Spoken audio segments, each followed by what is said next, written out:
I recognize the Minority Leader.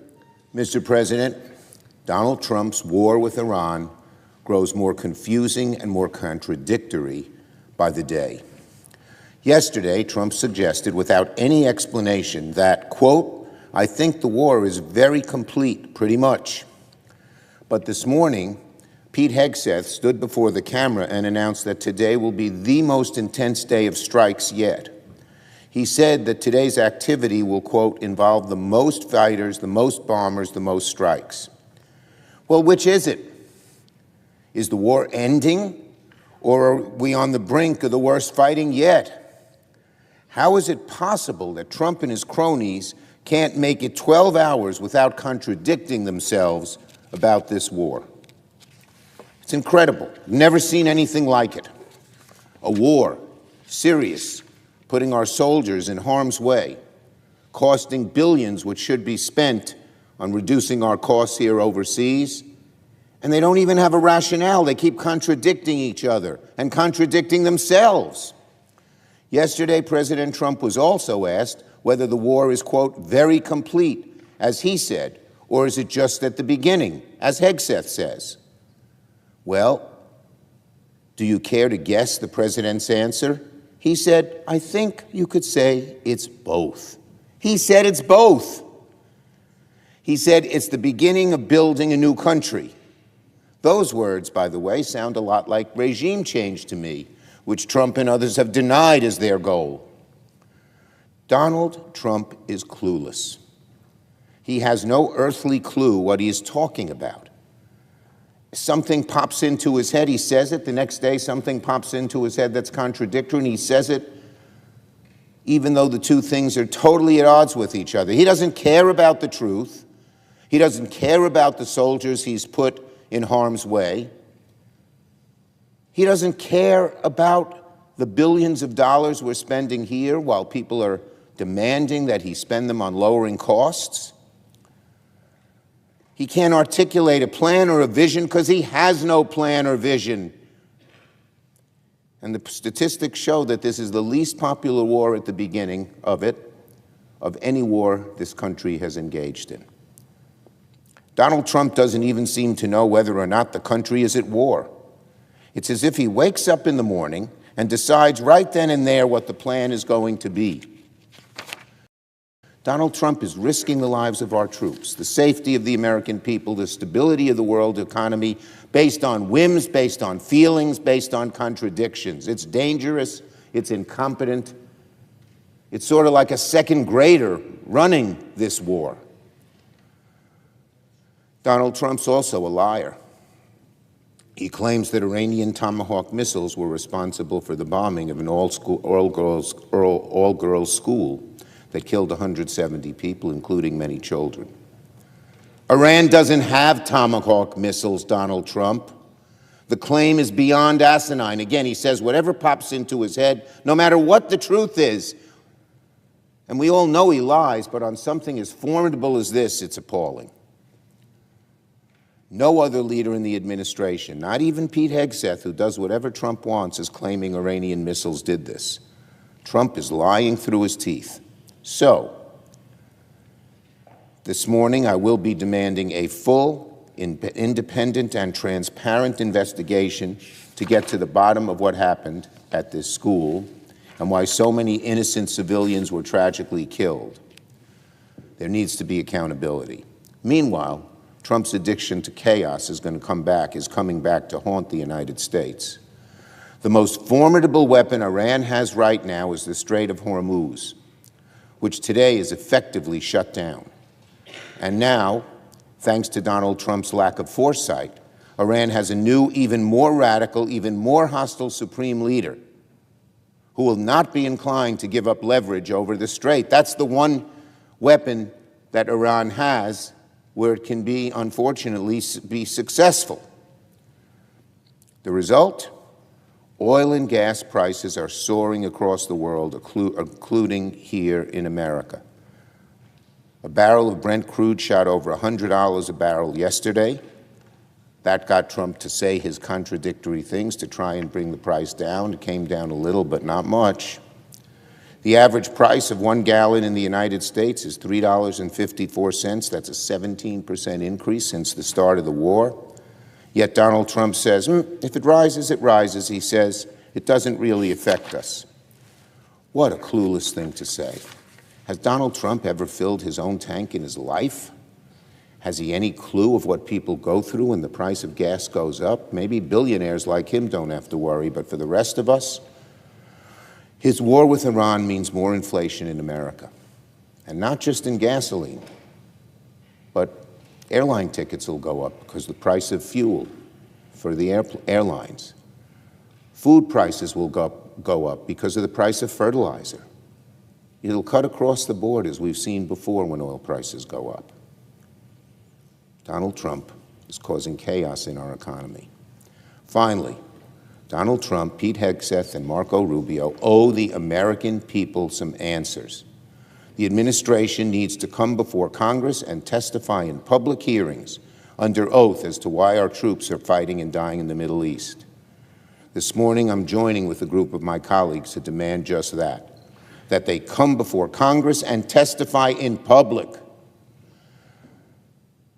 so they can see what the administration is up to, not up to, and I believe they'll see the mass confusion as they engage in this war. The story from the administration changes by the hour, so what we need are public hearings where the administration testifies under oath. When it comes to sending our service members into harm's way, the American people need to understand why. But right now, they don't even have a why. That needs to change. We need testimony. We're demanding it today. We need accountability. I yield the floor. Note the absence of a quorum. The clerk will call the roll. Ms. Alsop-Brooks.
Mr. President.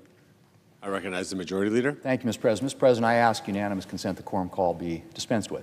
Without objection.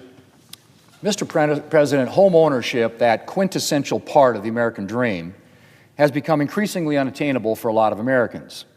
And for younger Americans in particular, the New York Times reports that home prices have surged roughly 50% since the pandemic, and mortgage rates have also risen. A December 2025 article from the New York Post notes, and I quote, "A new bank rate analysis has found that more than 75% of listings nationwide are out of financial reach for a median income family, despite annual earnings hovering just under $80,000. To swing a medium-priced home in 2025, buyers now need to earn roughly $113,000 a year, which is a gap that's turning the starter home dream into a math problem that few can solve," end quote. Let me just repeat that, Mr. President. A gap that's turning the starter home dream into a math problem few can solve. With these kinds of numbers, it's no surprise that the typical age of first-time home buyers has reached an all-time high of age 40. Or that in a recent New York Times poll, 25% of registered voters listed housing as their biggest financial worry, the only category to get more than 20%. That number was even worse for young people, with more than 50% of registered voters between the ages of 18 and 29 putting housing at the top of their financial worry list. Well, Mr. President, this week we're taking action. On the floor this week is the 21st Century Road to Housing Act, a package of bills targeted at making housing more affordable and accessible for hardworking Americans. This bill isn't some new government program that will drive up costs to taxpayers while doing little or nothing to solve housing problems for everyday Americans. No. This bill offers real solutions that will unlock new home construction, drive down prices, and increase the supply of affordable homes. Mr. President, one problem driving up the cost of housing is regulation. Regulations account for roughly 25% of the cost of constructing a new single-family dwelling. And of course, these costs are passed on to the consumer in the form of higher selling prices for new homes. That's why the 21st Century Road to Housing Act takes aim at unnecessary regulation by removing, streamlining, or updating regulations that act as a drag on the supply of affordable housing. And along with removing regulatory barriers, the 21st Century Road to Housing Act focuses on unleashing private sector investment. And, Mr. President, this entire bill has been put together with an emphasis on allowing states and local communities to pursue the housing solutions that work for them. Look at the great diversity of circumstances across rural, suburban, and urban communities, and it should be clear to everyone that one-size-fits-all mandates from Washington are not the solution. Instead, we need to empower states and localities to create the solutions that fit their particular communities. Mr. President, there's a lot more in this bill, from support for veterans and rural communities to increased oversight and accountability for federal housing programs. It's the product of good ideas from both parties and from both houses of Congress. And it's no surprise that it's supported by everyone from the National League of Cities to the National Association of Affordable Housing Leaders and the National Association of Realtors. Mr. President, the inflation crisis that defined the Biden administration is still weighing down a lot of American families. And since taking office last January, Republicans have been focused on making life easier for the American people. We prevented a massive tax hike and put more money in Americans' pockets with the working families' tax cuts. Took aim this January at high prices at the pharmacy counter. And now we're continuing our work on affordability with the 21st Century Road to Housing Act to open the door to affordable homes for hardworking Americans around the country. And we're going to continue to do everything we can to ease the burdens facing Americans and to make life better for the American people. Now, Mr. President, in just a moment, I'm going to proceed to a piece of legislation that we have voted on a number of times already, and that is a bill that would fund the Department of Homeland Security. This is now the 26th day of the shutdown of the Department of Homeland Security, and it follows the Democrat shutdown last fall that went for 43 days of virtually the entire government this applies to Department of Homeland Security. And so here we are, 25 days into another government shutdown instigated by Democrats because they want, I guess, changes made to the bill, although it's very hard to know what that is because at this point, they refuse even to meet to talk about this. Now, Mr. President, remember how this all began.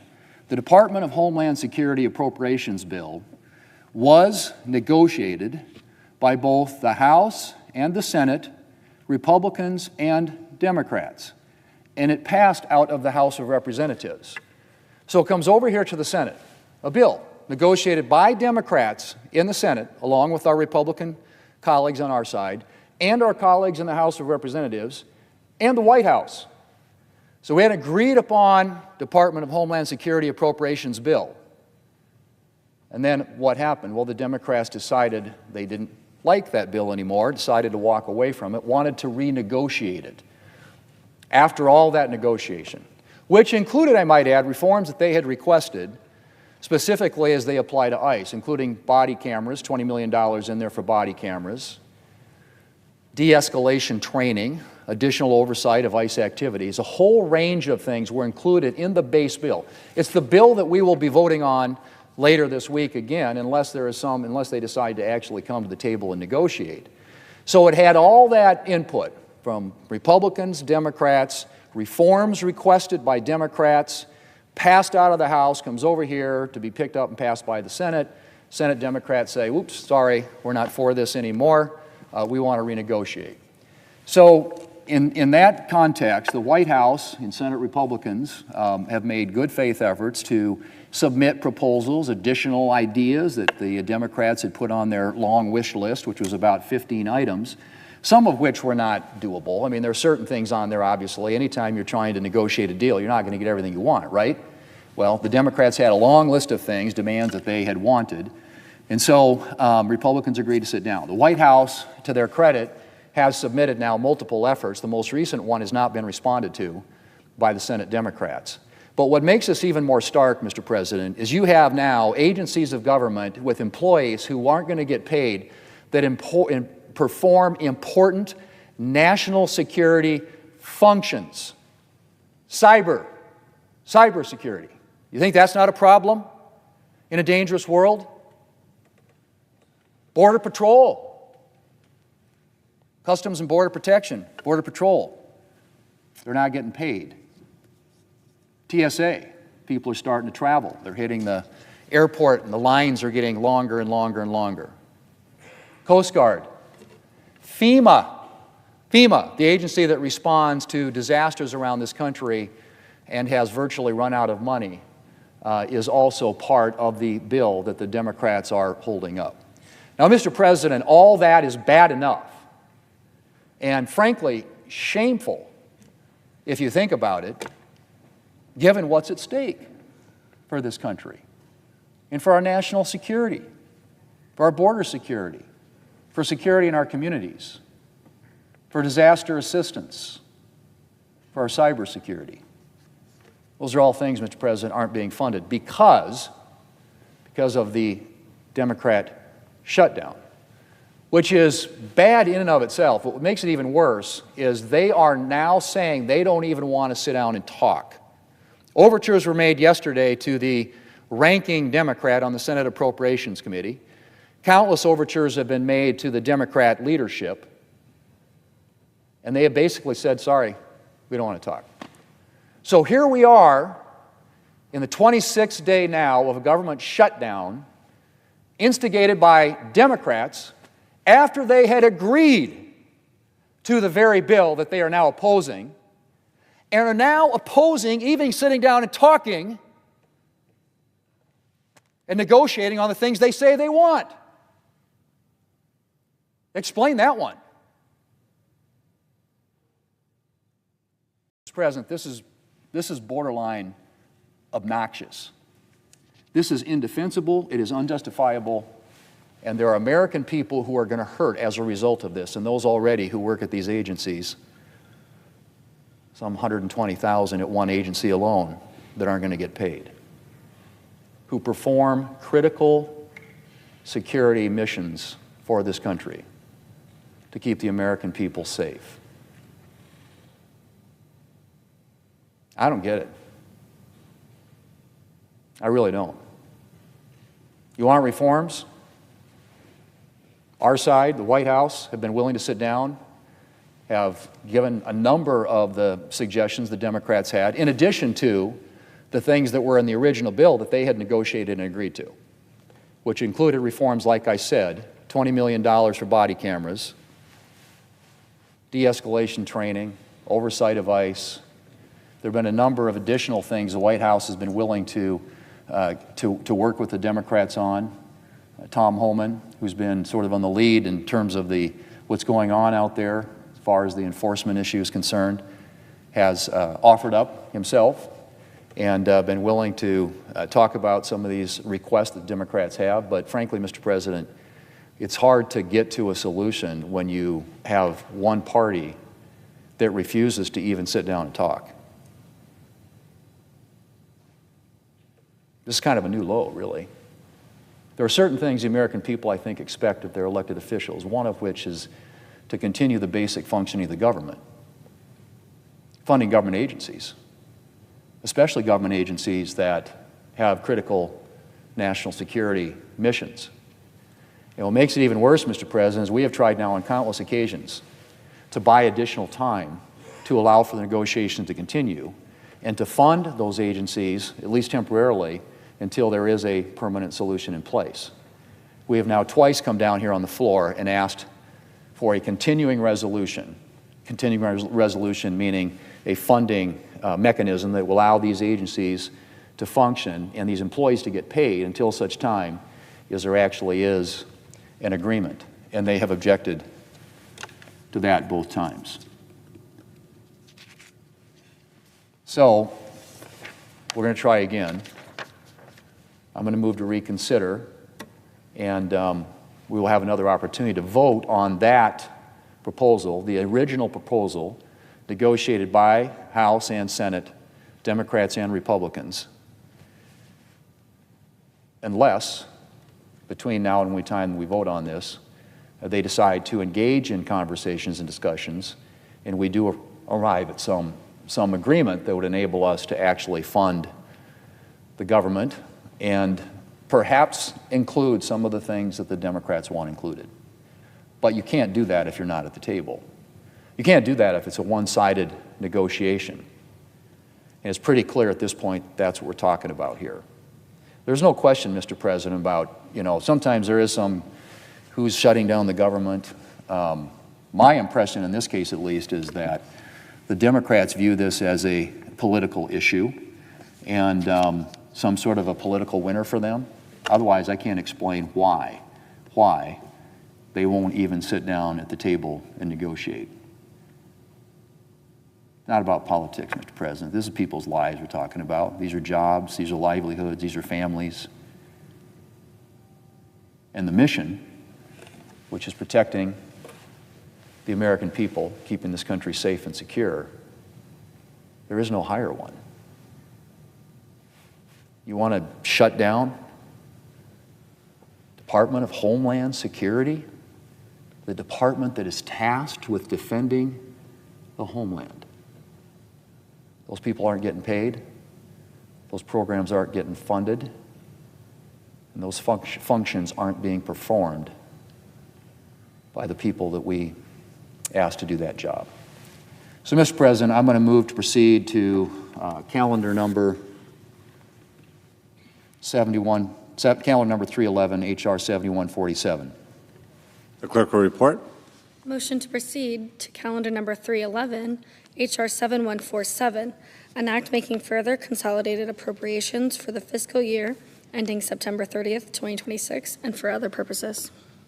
Mr. President, I send a cloture motion to the desk. The clerk will report. Cloture motion, we, the undersigned senators, in accordance with the provisions of Rule 22 of the Standing Rules of the Senate, do hereby move to bring to a close debate on the motion to proceed to calendar number 311, H.R. 7147, an act making further consolidated appropriations for the fiscal year ending September 30th, 2026, and for other purposes, signed by 17 senators as follows. Mr. President, I ask consent the reading of the names be waived, Without objection. and I ask unanimous consent to waive the mandatory quorum call in relation to substitute amendment number 4308 to calendar number 343, H.R. 6644. Without objection. Mr. President, I yield the floor, and I suggest the absence of quorum. Clerk will call the roll. Also Brooks.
Mr. President, I recognize the Majority Whip. I ask unanimous consent that the quorum call be vitiated. Without objection. Mr. President, I come to the floor today having just heard the minority leader talk about the fact that the Democrats have now filed 5 new War Powers Act. Let's talk about that act and what it all means and what the Democrats are trying to do here. The War Powers Act was enacted in 1973. It was first used by the Democrats. They first used it in 2010. 18. So it sat for 45 years, not being used, and then they used it against President Trump in his first term. There have been a total of 11 times the War Powers resolutions have been offered. 8 of them were from Senators Kaine and Senator Sanders, all aimed at President Trump. We defeated one of these last week. So now they come out and they've introduced 5 more. And one of the Senate Democrats' loudest complainers about everything said it is basically symbolic. It's just symbolic what they're doing. These are show votes. We know the record of the Democrats. You know how many they introduced when Obama was president? 0. You know how many they introduced when Biden was president? 0. Because when a Democrat's president, Democrats forget about the War Powers Act, ignore it completely. So what's behind the charade of what the Democrats are doing? Well, let me quote Senator Tim Kaine, the senator from Virginia, who was the vice presidential nominee when Hillary Clinton ran for president, because it's all about trying to control the Senate floor time. This is what Senator Kaine said earlier this year. He said, "Flood the Senate calendar with privileged motions where I'm taking the floor time away from the Republican Party." That's what this is all about. This isn't about advancing the needs of the nation. It's not about helping people. It's not about protecting Americans. None of that is true. It's about slowing down the Senate, throwing instruments into the gears, all to try to create theater, not to help protect our troops, not to help protect our people, not to make the world safer. Not at all. That's what this is all about, Mr. President. Their hand has been shown. You know, Mr. President, after 47 years of terrorism and torture and tyranny, what we're seeing today that is Iran's murderous leadership, they are dead. Their missiles, their launchers, their production sites, they've been severely damaged. Since the start of the operation, missile attacks from Iran have gone down by 90%. Over 50 of Iran's warships have been sunk. This is a sign of success on behalf of our brave men and women in uniform. Mr. President, for decades, American presidents have pledged Iran would never acquire a nuclear weapon. Thank goodness, Mr. President, we have a president now in the United States, President Donald J. Trump, who kept that promise. The president has acted boldly, he's acted decisively, and this is where so many others have hesitated. What we see is presidential courage and commitment to ensure that Iran will not obtain nuclear weapons. What we've seen is American peace through strength. Iran's a terrorist regime, and that's why today Iran is still terrorizing the world by trying to hold the world's energy supply hostage. This regime is attempting to choke off the shipping of oil through the Straits of Hormuz. In recent days, Iran has attacked oil and gas facilities across the region and has targeted oil tankers in the Persian Gulf. Remember, Mr. President, 20% of the world's oil supply goes through the Strait of Hormuz. Now, I understand why families are worried about the price of energy. I agree absolutely with these families that I talked to this weekend in Wyoming. This weekend, I met with a group of ranchers. We were at the Green River Valley Stock Growers Association meeting. It was in Big Piney. Now, when the price of gasoline goes up, it is a concern to everyone.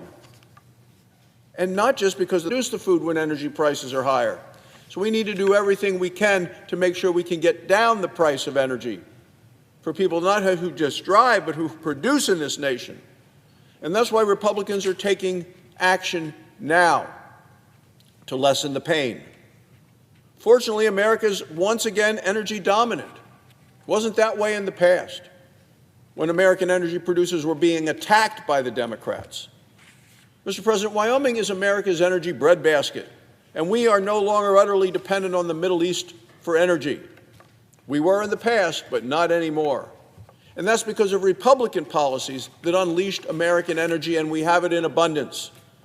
America is now the #1 producer of oil in the world. We're setting record numbers for production, almost 14 million barrels of oil every day. That's more than double where we were 15 years ago.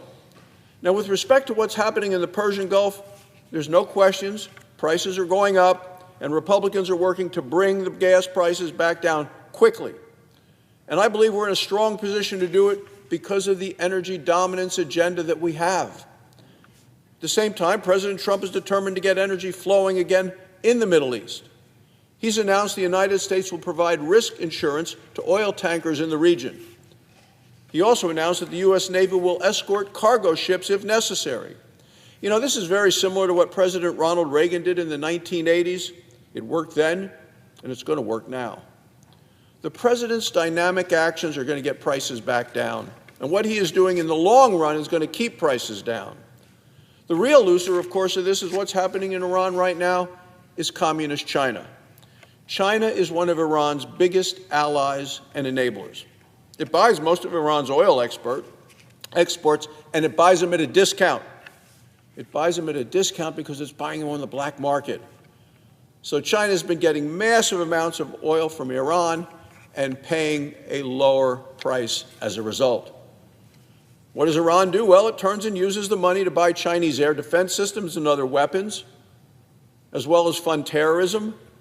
These are the very weapons that our military is destroying and continues to destroy today. Operation Epic Fury is more than just a success against the world's #1 sponsor of terrorism. It is a significant setback for our #1 adversary in the world. President Trump is completely rewriting the global energy map, and he's doing it in America's favor. Our nation needs to continue to produce more energy. That means oil and natural gas. It means coal, and the president's been terrific in signing executive orders on that. It means uranium for nuclear power. We all know, Mr. President, affordable, available, reliable American energy is a source. It's a source of American strength. It's a source of American safety, and it's a source of American prosperity. In the meantime, Congress should take action to lower gas prices for American families. I've introduced legislation to do that. It's called the Pay Less at the Pump Act. It does exactly that. This legislation repeals a harmful tax called the Superfund tax on crude oil. Well, where did this tax come from? Well, the Democrats. $12 billion tax in their 2022 reckless tax and spending bill. Working families have been paying the price ever since. It's unfair. It's what the Democrats want to do. They always want to raise taxes. My bill will lower prices at the pump and lead to more American energy production. Certainly good for my home state of Wyoming. It's good for working families. It's good for our entire nation. Republicans promised to make America safer and more prosperous, and we're going to continue to do both of those things. Thank you, Mr. President. I yield the floor.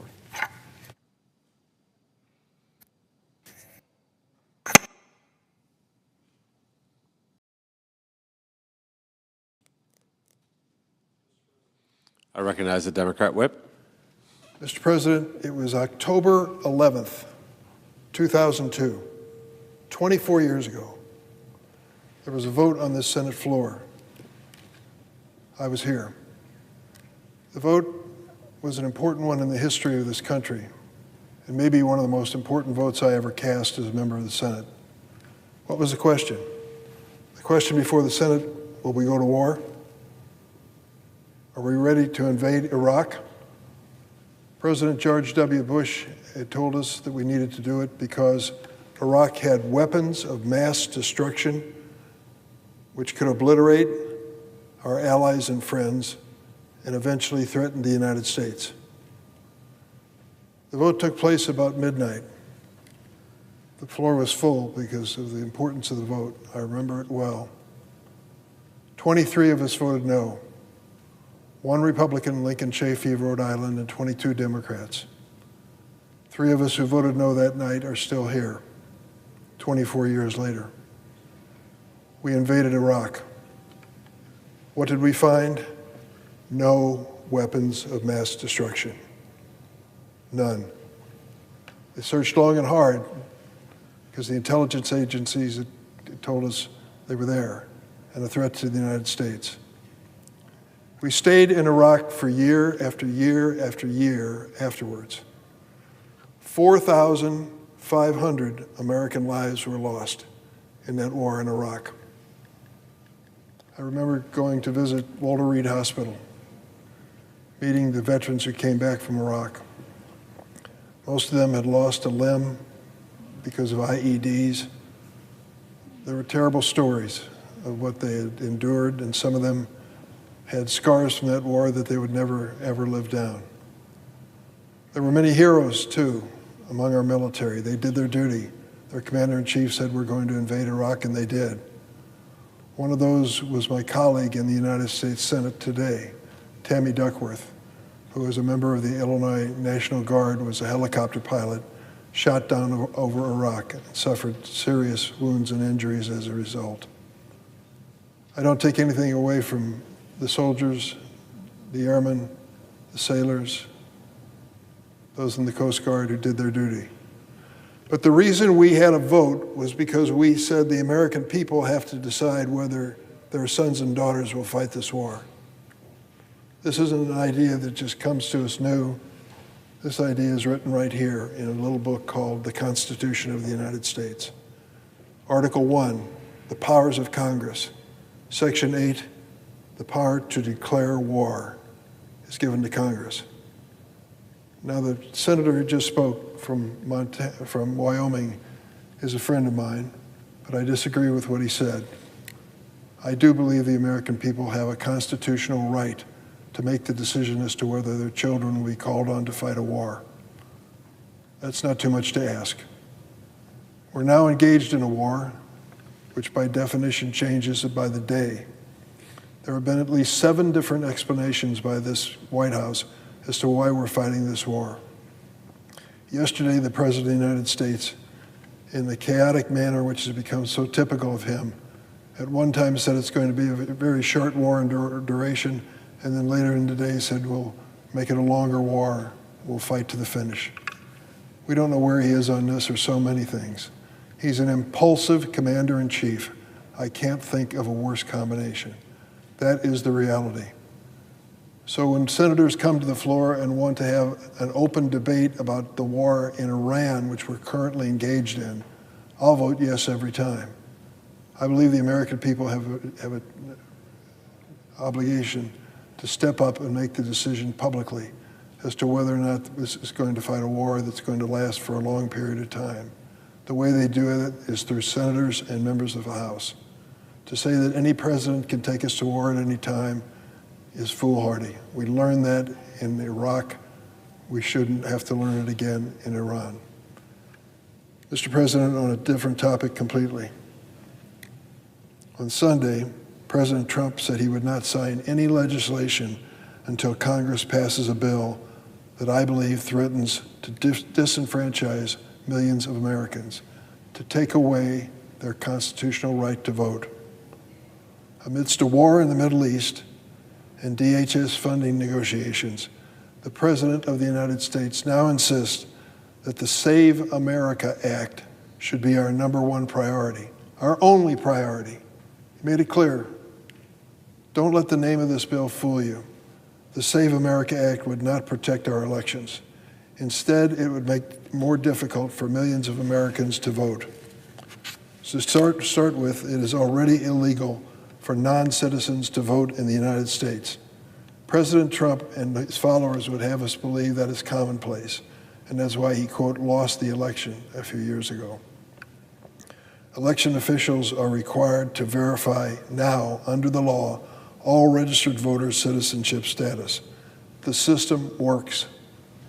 According to the Conservative Heritage Foundation, and you can look this up online, from 2003 to 2023, 20 years, do you know how many non-American citizens they caught voting in 20 years? 24.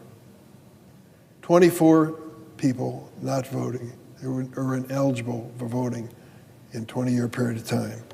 20 years, 24 cases. The Save America Act would upend the past 2 decades of successfully secure elections with untested, dangerous limitations on voter registration. Here's how it goes. You want to buy an airline ticket and they ask you for identification? You pull out your driver's license if you have one. Simple. So why shouldn't we ask the same of voters? Well, there are a couple elements you should know. The Save America Act does not allow you to use your driver's license as identification. It doesn't allow you, even if you have a real ID, which you're supposed to have in your driver's license. So the most common form of identification for Americans is ineligible under this new law. You have to prove where you were born. They will accept a couple things, three things they've accepted. One is a passport. Do you have one? Half of Americans don't have a passport. They don't own one. I do, but half of Americans don't. What would it cost for you to make sure you have a passport by the next election in November? $165 fee. That's one of the ways that you can prove you're actually an American, but it's not the only. There's another one, your birth certificate. Seen it lately? Do you have it in your home? Do you know where to find it? And if you have a birth certificate which says your maiden name is a woman and doesn't say your married name, it doesn't work, it's ineligible. So this notion of proving you're an American citizen turns out to be a lot more complicated when you actually read the proposal which the president is insisting on. Suddenly providing your driver's license, even if real ID compliant, will no longer be enough to register to vote, nor would military IDs be sufficient for service members. Men and women serving actively in the military, sworn to uphold the Constitution, when they go to vote, shows their military ID and they're told by the election official, wherever it is, sorry, that doesn't qualify. We need a passport or we need a birth certificate. Under this legislation, election officials would accept a limited number of documents, and this could prevent millions of Americans from being eligible to vote in November. Why would the President of the United States be pushing so hard for a bill which will make it more difficult to vote?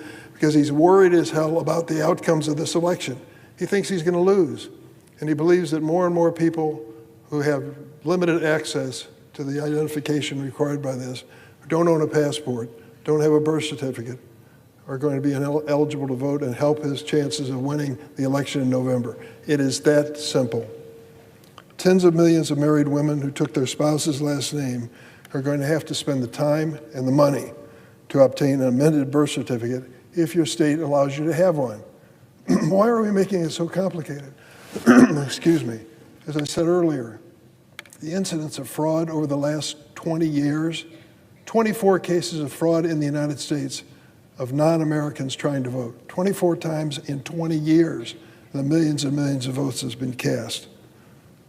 Making America fill out more paperwork will not secure our elections. This bill only makes it harder for women, members of our military, and seniors to participate in the democratic process. The president says he won't allow us to send any bill to him to be signed into law until we pass this law, denying the right to vote to millions of Americans in November. That's what the whole issue is about. On a different issue, Mr. President, this week the Senate is considering the 21st Century Road to Housing Act, a measure intended to address the affordability crisis by boosting housing supplies and making homes more affordable for Americans. I want to speak to three amendments I have filed to that bill and important protections they provide for American taxpayers and consumers. In the aftermath of the 2008 financial crisis, spurred by lax lending standards and subprime mortgages that went belly up, Congress passed the Dodd-Frank Act and created the Consumer Financial Protection Bureau. Excuse me. Dodd-Frank placed guardrails on the financial sector to prevent such a crisis from happening again. Unfortunately, the Trump administration has gutted the Consumer Financial Protection Bureau while promoting one industry over that almost exclusively. Which industry is that? The cryptocurrency industry. This administration is playing with fire, dropping lawsuits, hollowing out enforcement, and curtailing investigations into bad actors while cozying up to the crypto donors. If this administration refuses to act, then it is on Congress to provide strong guardrails, protect consumers, and curb corruption. Cryptocurrency is a highly risky, volatile, unpredictable asset. Take the Bitcoin, the gold standard of crypto. It has fallen in value nearly 50% since hitting a record high last October. And it's not just Bitcoin. The total value of the crypto market has dropped from more than $4.2 trillion in October 2025 to $2.36 trillion today. All the gains from last year have been wiped out in investors in that cryptocurrency. Crypto has developed a troubling reputation for fraud, including scams facilitated by crypto ATMs, which disproportionately target senior citizens. In 2025, last year alone, the FBI received more than 12,000 complaints of crypto ATM fraud that resulted in more than $333 million in losses. How does it work? A senior citizen gets a telephone call and is told, you were supposed to show up for jury duty last month and you didn't show up. Did you know there's a warrant out for your arrest? Senior citizen said, I didn't know anything about that. Well, that's a fact, and the warrant is going to be served on you unless you pay your fine. I'll tell you how you can do it and spare yourself the embarrassment. Go to the crypto machine and feed in $10,000 and it'll all go away. The senior citizen, worried that their family is going to learn that they did miss their jury duty or whatever it might be, embarrassed at the prospect of discussing it with their kids, just does that, goes to the crypto machine. Does that happen very often? 12,000 complaints of crypto ATM fraud, $333 million in losses. Seniors convinced by scammers to plug money into the crypto machines. And the president has used crypto to enrich himself and his family. Fresh off returning to the Oval Office for a second term, Donald Trump launched a meme coin that generated more than $280 million in profit. President Trump issued a meme coin that generated more than $280 million in profit since he was reelected as president. And his family's crypto firm, World Liberty Financial, has brought in approximately $1 billion in revenue, the family firm. President Trump's crypto dealings reportedly account for more than 20% of his net worth. In 1 year, President Trump and his family have increased their family fortune to the tune of $1.4 billion, primarily through crypto. My First Amendment would crack down on what some called, quote, the getaway vehicle for criminals. I'm talking about crypto ATMs. You might not know that they're there, but the next time you go to a grocery store and look at an ATM machine, look what's next to it. It's a crypto ATM machine, so you can funnel money in and buy Bitcoins. I'm talking about crypto ATMs that are all over America. 30,000 of them, 30,000 of these machines. If you look at your gas station or grocery store, you're going to see them. They're being used by criminals to cheat Americans, primarily senior citizens, out of their life savings. I've spoken before about how scammers are targeting Americans, impersonating a bank or institution to victim trust, and scamming them into putting their hard-earned money through these crypto ATMs. Because of the untraceable and anonymous nature of crypto, once the victim deposits cash into a crypto ATM, sends it to the scammer's wallet, it is nearly impossible to recover. My amendment would require crypto ATM operators to register with the Treasury Department and report their kiosk locations. It also would require crypto ATM operators to provide mandatory disclosure and fraud warnings, impose daily transaction limits, and provide refunds for customers who were scammed. I've also filed an amendment that would prevent crypto companies from receiving a taxpayer-funded bailout. Imagine, these crypto operations don't pay deposit insurance like banks and savings and loans and others. And when it comes to a crisis like the one we had in 2008, that insurance becomes important in saving those institutions. Currently, crypto is considering asking for that kind of protection without paying any insurance premiums.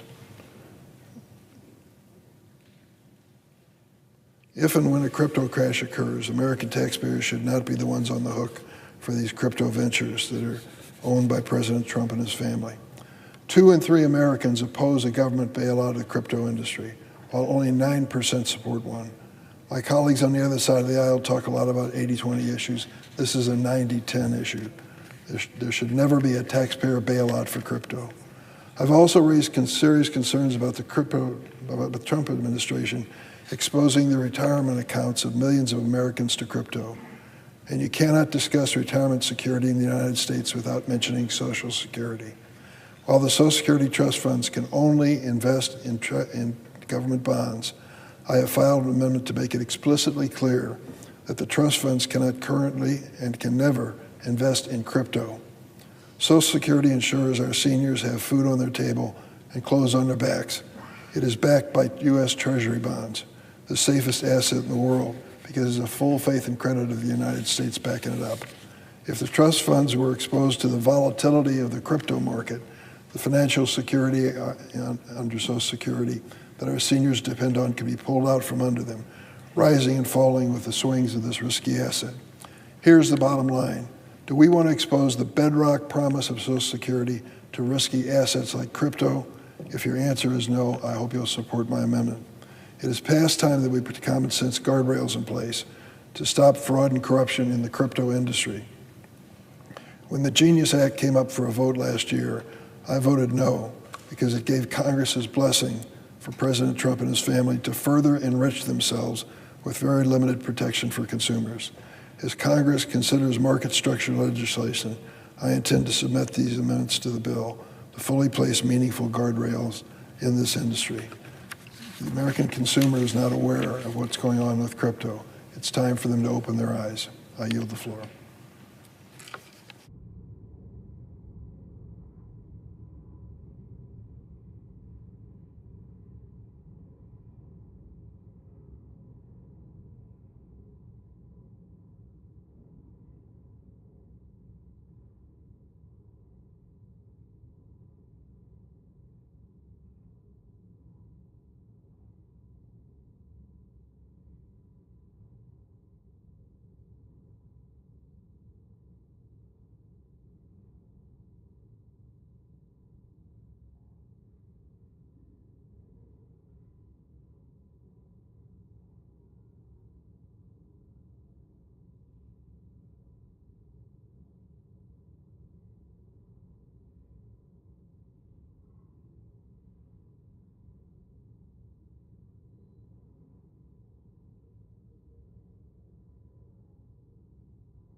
Senator Morgan. President, yesterday I rose to explain my opposition to the nomination of Joshua Rudd to be director of the National Security Agency and to lead Cyber Command. During his hearing, General Rudd failed to demonstrate a bare minimum understanding of the constitutional limits on NSA activities. His responses to questions about privacy rights and transparency were deeply troubling. He wouldn't commit to the agency's past policy of not purchasing and using very sensitive location data on Americans. And he wouldn't rule out secretly violating public policies and guardrails on NSA activities. While I admire the nominee's many years of military service, he does not have a background in national signals intelligence activities or cyber operations that would qualify him for this position. Now, he's not the first unqualified nominee. In fact, there are currently no qualified Senate-confirmed officials in charge of cybersecurity. The country faces serious cybersecurity threats. This is truly a five-alarm fire. Yet the president keeps nominating officials to key cybersecurity roles who have less knowledge of the topic than an undergraduate computer science major. General Rudd is the wrong person for the job, and I oppose his nomination. But if the Senate confirms General Rudd, despite his lack of familiarity with basic constitutional principles, it's all the more essential, truly important, that the Senate passes legislation to protect against surveillance abuses. So this morning, I'm going to take just a few minutes to discuss why the government's surveillance activities are dangerously broad, and how Congress can protect the privacy of Americans and protect the security of our country. I intend this morning to talk about three issues that are going to come before senators in the next 3 weeks. Let me repeat that. These three issues will be before senators very shortly. They are Section 702 of the Foreign Intelligence Surveillance Act, surveillance of Americans by ICE, and the dangerous ways that artificial intelligence can be used to surveil American citizens. As most of my colleagues know, there's a section in the Foreign Intelligence Surveillance Act, it's Section 702, that expires in just a few weeks. Congress is going to soon debate its reauthorization. Now, I've been doing this for a while, and I know how it usually plays out. Opponents of reforming Section 702 don't want a real debate where members can decide for themselves which reform amendments to support. So what happens is there's an inadequate bill that's brought up, magically shows up a few days before the authorization expires, and members are told, holy Toledo, there's just no time to do anything except pass that bill. And it's always said, if the senators vote for any amendments, the program dies, and terrible things that we don't want to have happen will all happen, and it'll be the senator's fault. So this morning, I want to make sure that people know you shouldn't buy into this. It's a disservice to our constituents and to the constitutional responsibilities we all have. The Senate can have a debate. The Senate can consider amendments on the merit. And one more point I'll return to later, senators should not accept secret interpretations of the legislation they vote on. The country needs to have an open debate about surveillance authorities that directly affect the privacy and constitutional rights of Americans, and it's a debate that shouldn't exclude the American people. So first, let's lay some groundwork for this discussion. The important law is Section 702 of the Foreign Intelligence Surveillance Act. It authorizes a warrantless surveillance program. The FISA court approves the overall program, but it doesn't review the individual targets. Picking targets is up to the government. Targets do not have to be suspected terrorists or spies. Anyone the government believes possesses foreign intelligence information is fair game. The targets are supposed to be foreigners, but there are lots of them. The most recent public data was for 2024. Then there were more than 291,000 targets, which is more than triple 10 years before. Some of these targets are going to be talking to Americans, and the communications of Americans are going to be collected by the government. In many cases, these will be law-abiding Americans having perfectly legitimate conversations. Journalists, foreign aid workers, people with families overseas, all could have their communications swept up in the surveillance just because they were talking to somebody outside the country. We don't know exactly how many Americans' communications are swept up by what the government calls incidental collection. That's because the government refuses to tell us. But we know it's large, we know it's increasing. So the question Congress needs to consider is how to target foreign threats while protecting the rights of Americans. Ben Franklin said that those who would sacrifice liberty for security are going to lose both and deserve neither. Smart policies, and something I feel particularly strongly about, Mr. President, give you both. They're not mutually exclusive. Liberty and security, you can have both, but you need smart policies. With that principle in mind, the best way to protect the rights of Americans is to ensure the government can't conduct searches for Americans' private conversations and all that 702 data without a warrant. Smart policies should include certain exceptions to the warrant requirement, and the law should allow for warrantless searches in emergencies. But as a general matter, the government shouldn't be allowed to comb through all that collection of Americans' communications without court oversight. For years, there's been jaw-dropping abuse of these searches, and that's been done especially by the FBI. Some internal administrative changes were made as a result. And 2 years ago, when Congress last reauthorized 702, opponents of reform made a big deal about those changes. But let me give you an example of how the changes in the 2024 reauthorization bill fell short. There's a category of searches that are considered especially sensitive. They include searches for elected officials, presidential appointees, governors, political candidates, American political organizations and the people who lead them, as well as media organizations and journalists. All are involved in this area. So what did the last reauthorization bill do to ensure that the government wasn't abusing its authority by combing through all those communications to look for journalists and governors and senators? The so-called big reform was to require the approval of the deputy FBI director for those sensitive searches. Until 2 months ago, the deputy FBI director was Mr. Dan Bongino. As most of my colleagues know, he's a longtime conspiracy theorist who's frequently called for specious investigations of political opponents.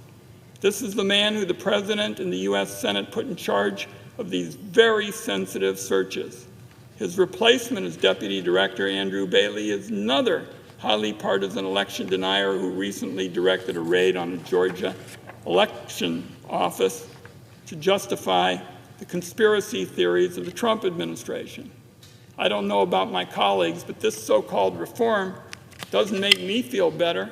I think we're all going to feel worse. But it's even worse than it appears. The FBI has refused to even keep track of all the sensitive searches the deputy director considered.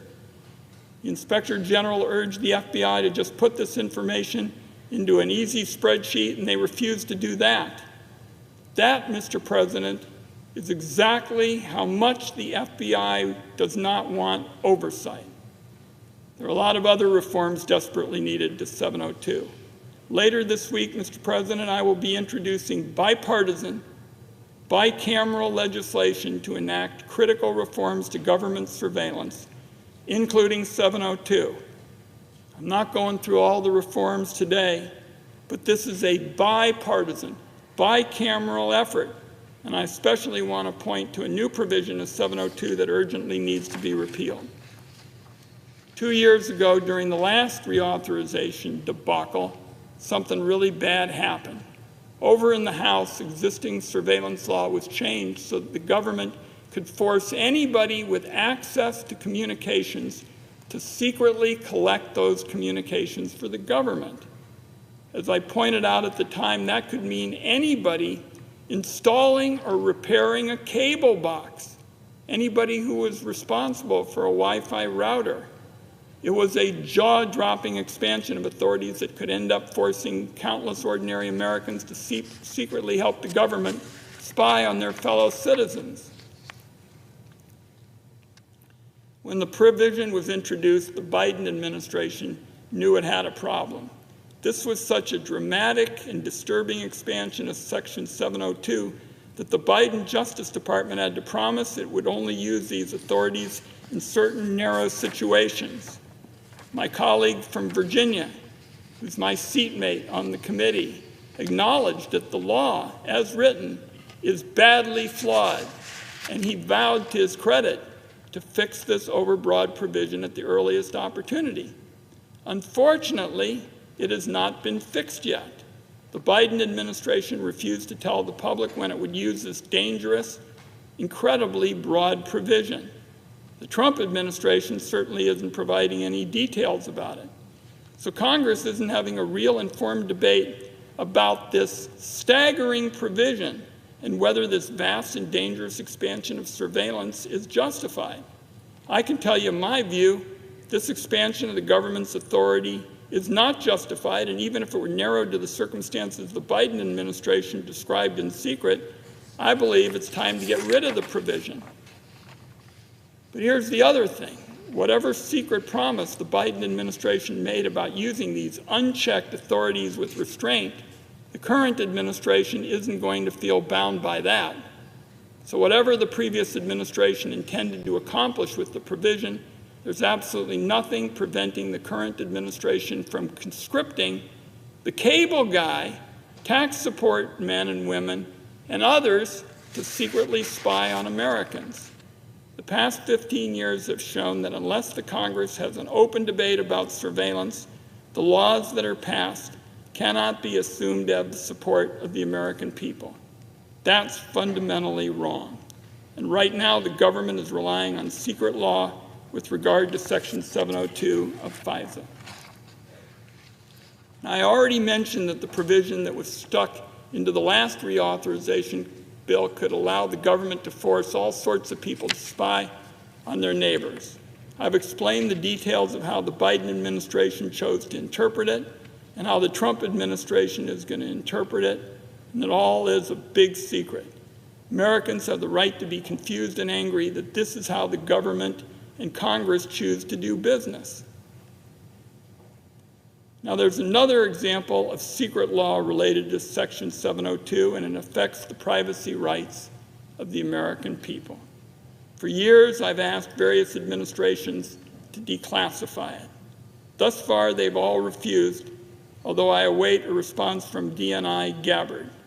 I strongly believe this matter should be declassified and that Congress needs to debate it openly before 702 is reauthorized. The fact is, when it's eventually declassified, the American people are going to be stunned that it took so long and that Congress has been debating this authority with insufficient information. Now, I want to briefly explain why our coalition is attaching all these other reforms to a Section 702 bill. The reason is that no matter how concerned the public is about abusive surveillance, trying to address this problem with a piecemeal approach, pushing one specific reform after another, would be impossible. So a comprehensive approach that attaches these reforms to legislation reauthorizing 702 is the most effective way to deal with the problems. So let me stress, if you're concerned about ICE and CBP and how they're collecting information on Americans, even as they terrorize our towns and cities, supporting our surveillance reform legislation is the one way you can do something specific about it now. For example, our bipartisan reform bill takes on an issue I've been working on for years.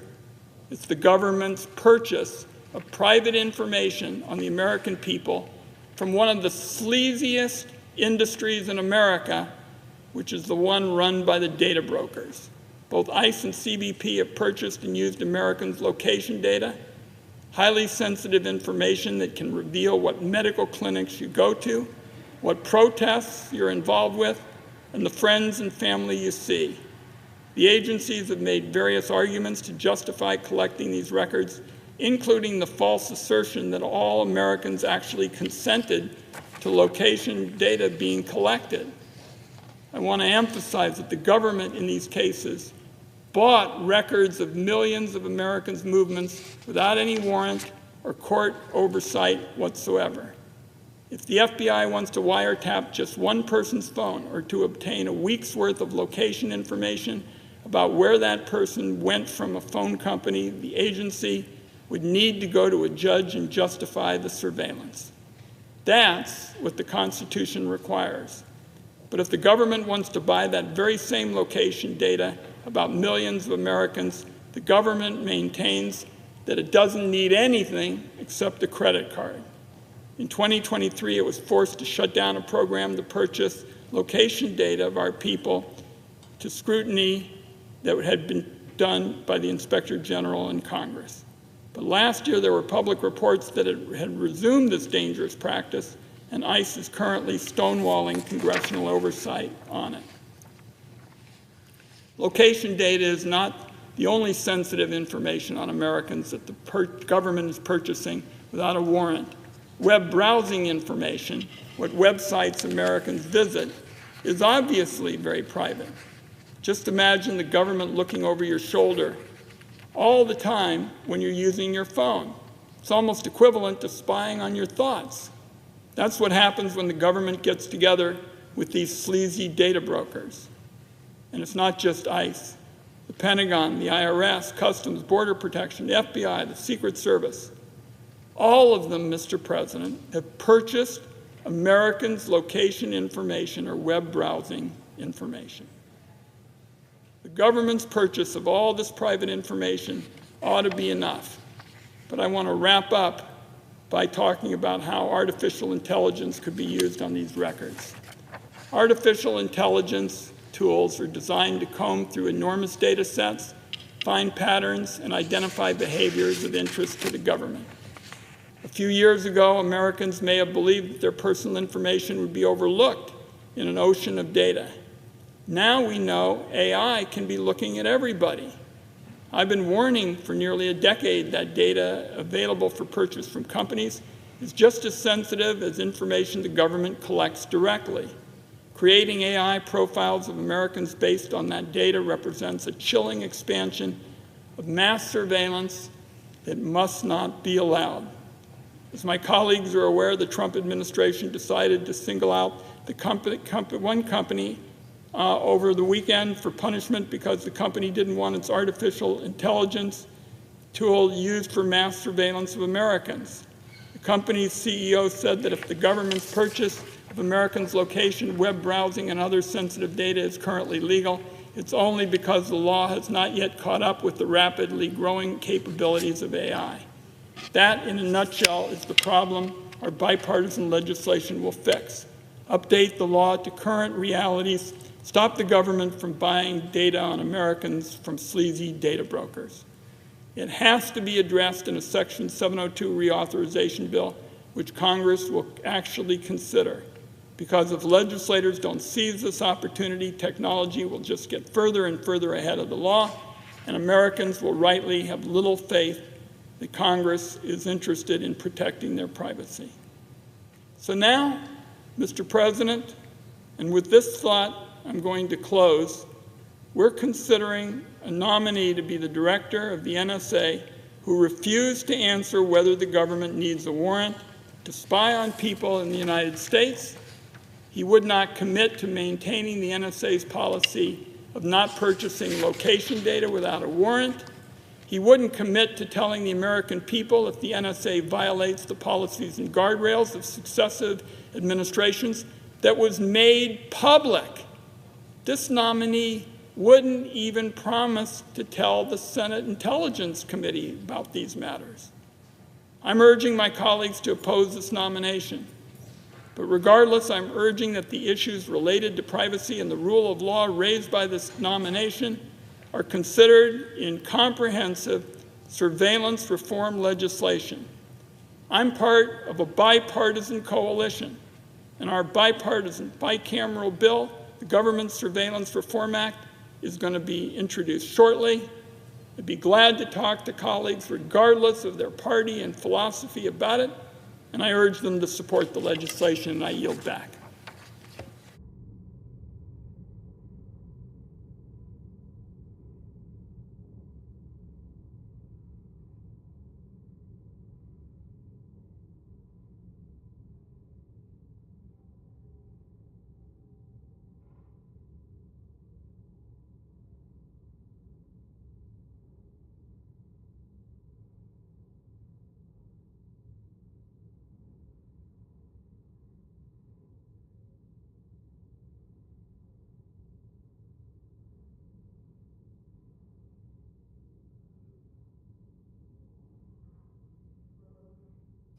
Senator Morgan. I would note the absence of a quorum. Clerk, call the roll. Ms. Also Brooks.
Senator, Pennsylvania. Mr. President, I ask unanimous consent to suspend the form.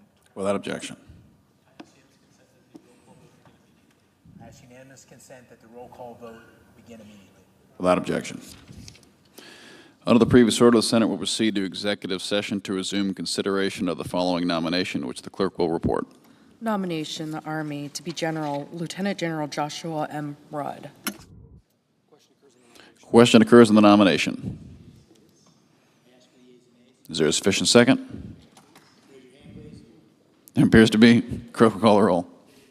Ms. Alsobrooks, Ms. Baldwin, Mr. Banks, Mr. Barrasso, Mr. Bennett, Mrs. Blackburn, Mr. Blumenthal, Ms. Blunt-Rochester, Mr. Booker, Mr. Bozeman, Mrs. Britt, Mr. Budd, Ms. Cantwell, Mrs. Capito, Mr. Cassidy, Ms. Collins, Mr. Coons, Mr. Cornyn, Ms. Cortez Masto, Mr. Cotton, Mr. Kramer, Mr. Crapo, Mr. Cruz, Mr. Curtis, Mr. Daines, Ms. Duckworth, Mr. Durbin, Ms. Ernst, Mr. Fetterman, Mrs. Fisher, Mr. Gallego, Mrs. Gillibrand, Mr. Graham, Mr. Grassley, Mr. Haggerty, Ms. Hassan, Mr. Hawley, Mr. Heinrich, Mr. Hickenlooper, Ms. Hirono, Mr. Hoven, Mr. Husted, Mrs. Hyde-Smith, Mr. Johnson, Mr. Justice, Mr. Kane, Mr. Kelly, Mr. Kennedy, Mr. Kim, Mr. King, Ms. Klobuchar, Mr. Langford, Mr. Lee, Mr. Lujan, Ms. Lummis, Mr. Markey, Mr. Marshall, Mr. McConnell, Mr. McCormick.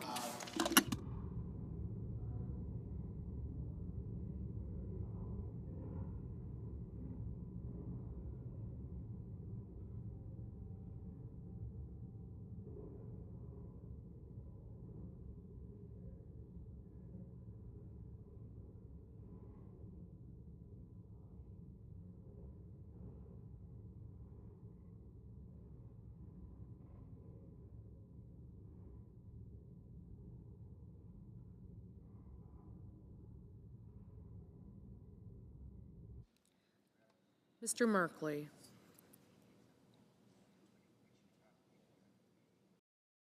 Mrs. Moody. Mr. Moran.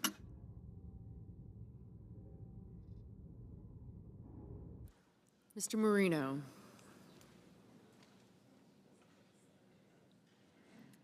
Mr. Mullen.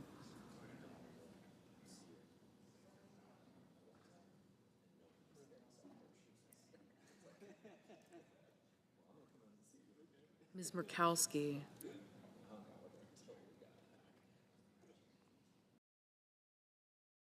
Mr. Murphy.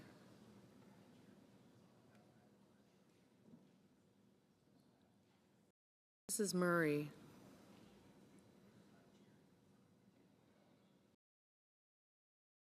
Mr. Ossoff.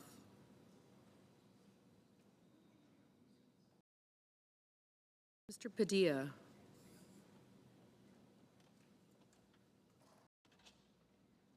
Mr. Paul.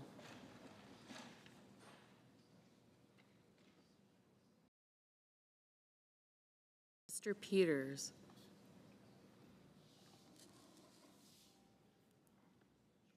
Mr. Reed.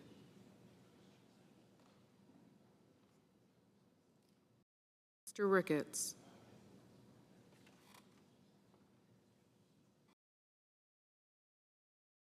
Mr. Risch.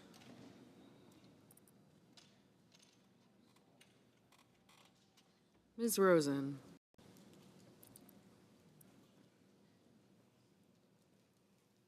Mr. Rounds.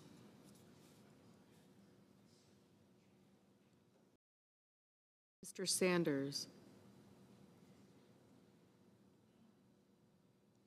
Mr. Schatz.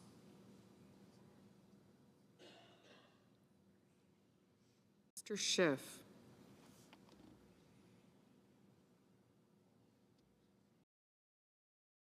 Mr. Schmidt.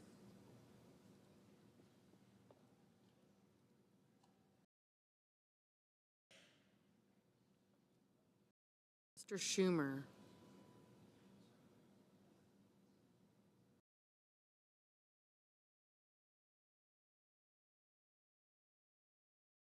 Mr. Scott of Florida.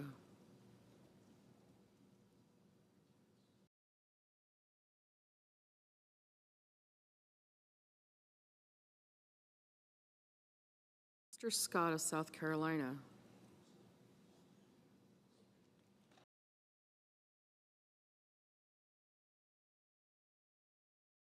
Mrs. Shaheen. Mr. Sheehy.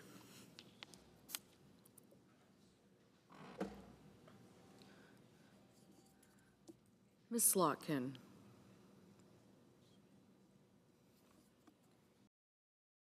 Ms. Smith.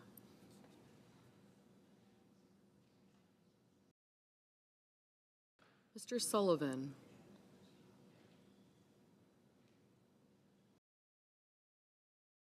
Mr. Thune.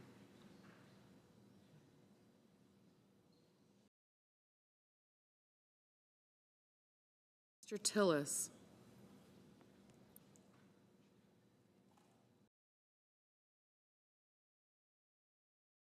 Mr. Tuberville.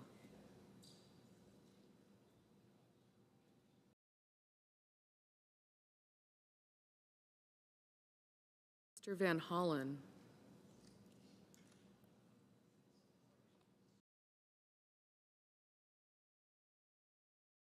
Mr. Warner.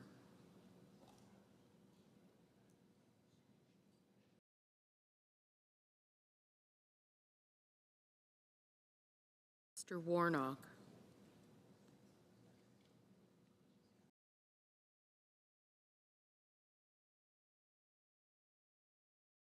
Ms. Warren.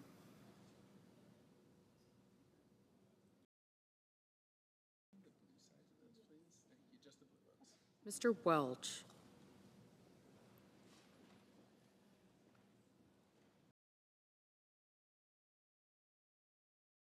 Mr. Whitehouse.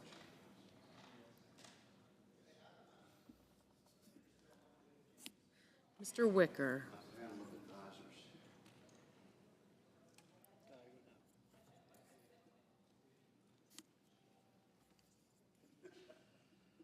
Mr. Wyden.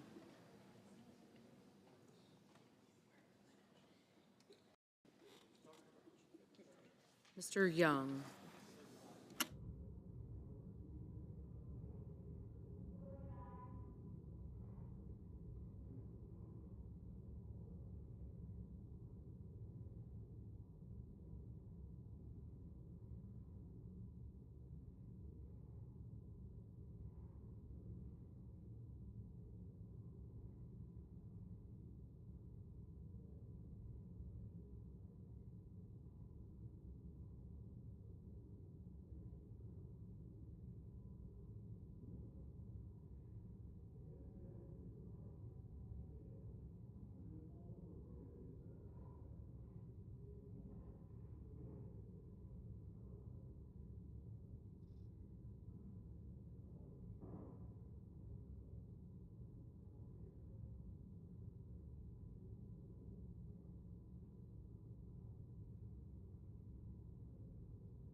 Senators voting in the affirmative: Barrasso, Capito, Curtis, Ernst, McCormick, Ricketts, Sheehy, Wicker.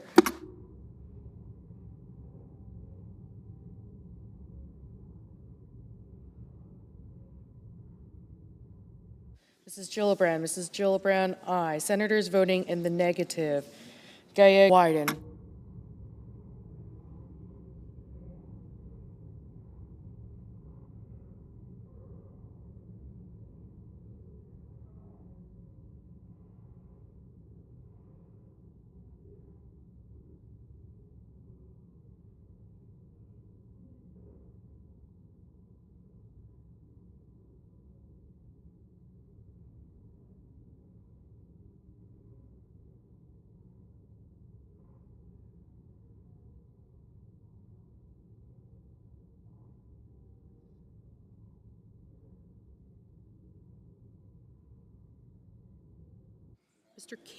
Mr. King, aye.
Mr. Whitehouse, Mr. Whitehouse,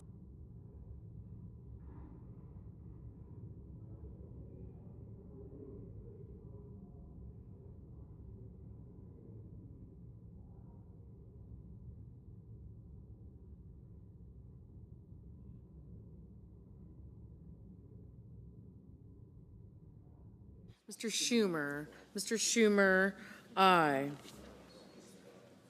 Mr. Schumer, no.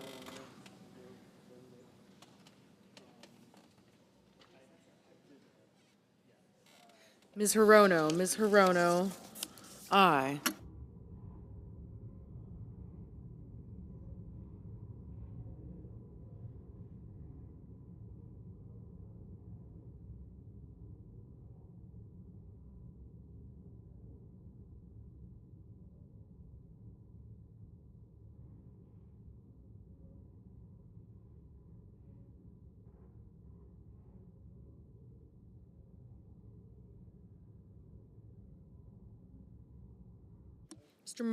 Mr. Marshall, aye. Mr. Reed, aye.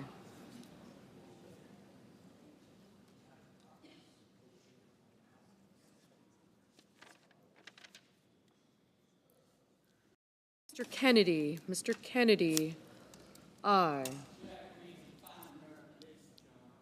Mr. Cornyn, aye.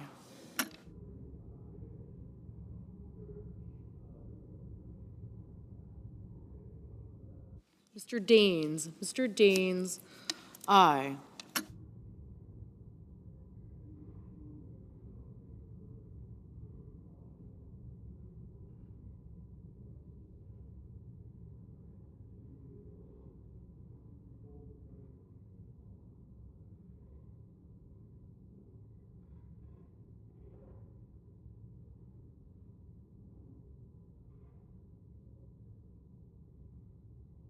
Mr. Haggerty, aye.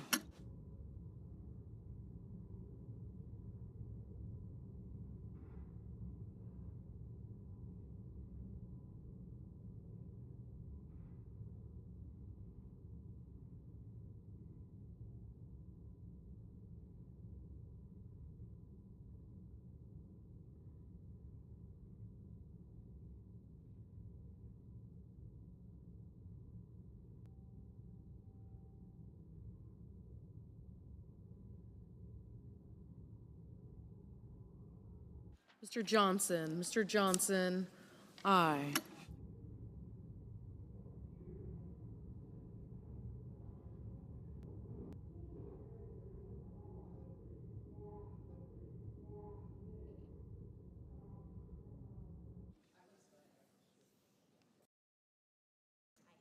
Ms. Murkowski. Ms. Murkowski, aye.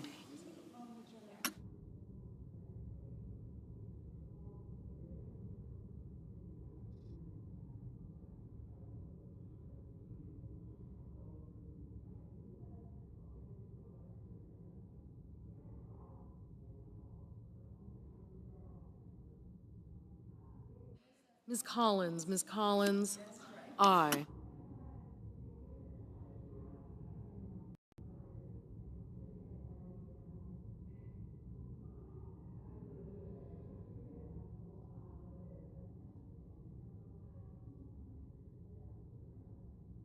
Ms. Cantwell. Ms. Cantwell, no. Mr. Schatz. Mr. Schatz, no.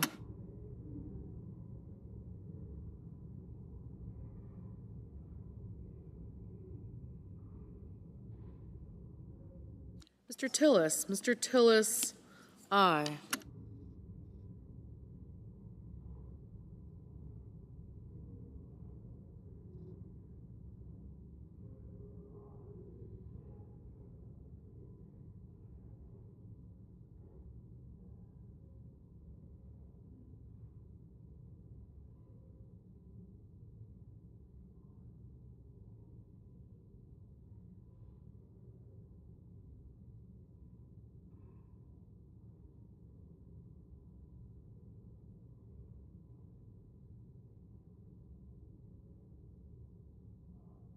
Mr. Langford. Mr. Langford, aye.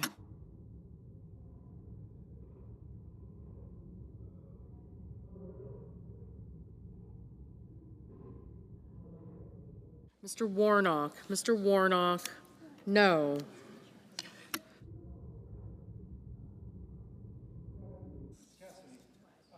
Mr. Cassidy. Mr. Cassidy, aye.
Mrs. Blackburn. Mrs. Blackburn, aye.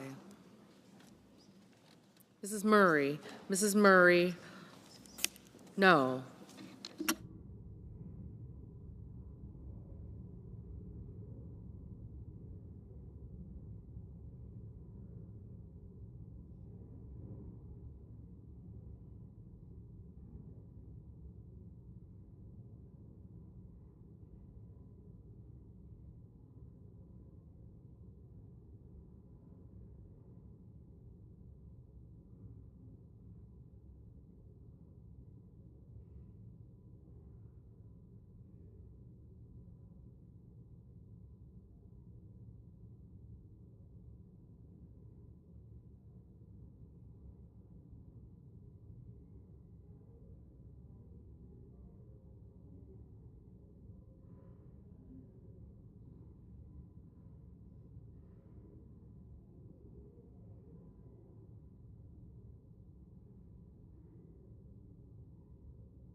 Mr. Peters, aye. Ms. Baldwin, aye.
Mr. Markey, no.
Mr.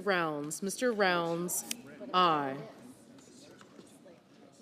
Ms. Slotkin, aye.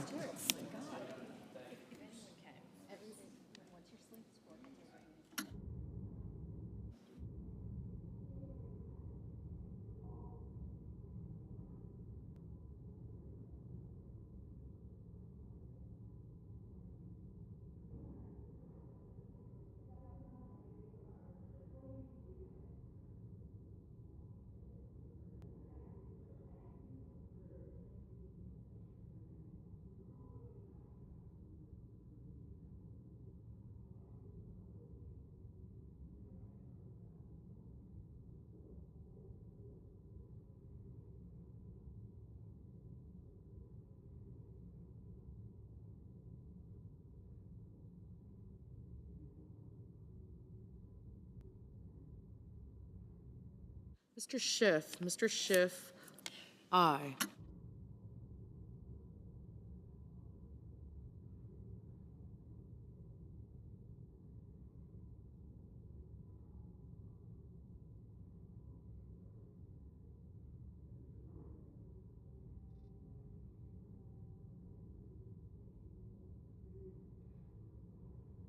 Mr. Fetterman, aye.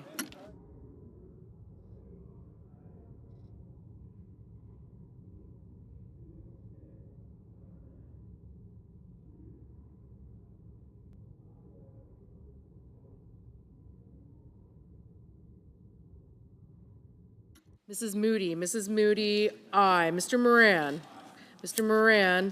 aye. Mr. Kelly, aye.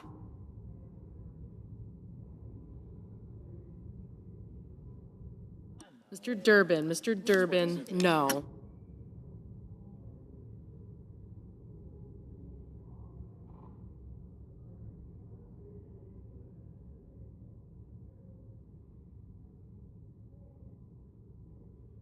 Mr. Budd, aye.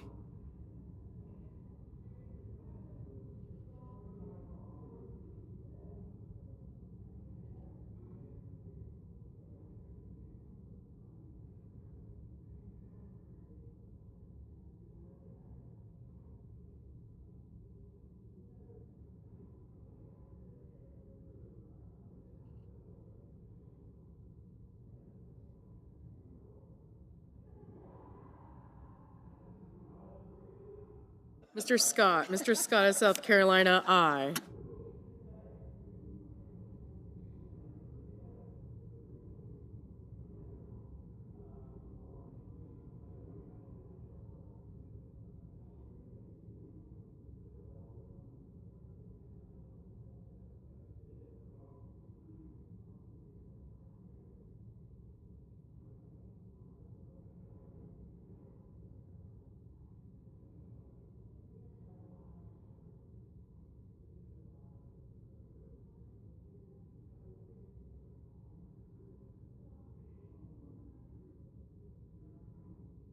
Ms. Hassan, aye.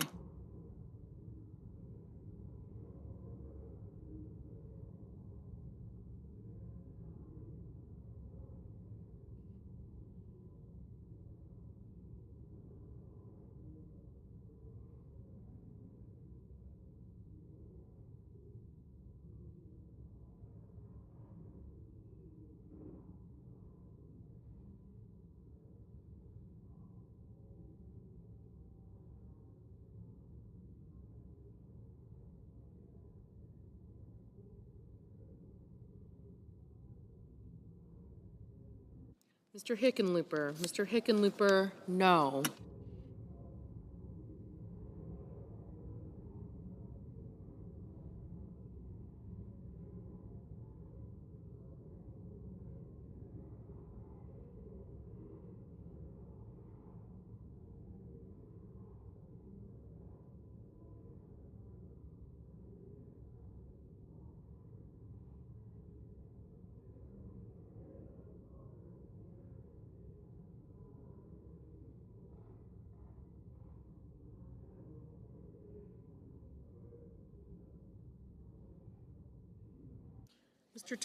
Mr. Tuberville, aye. Mr. Risch, aye.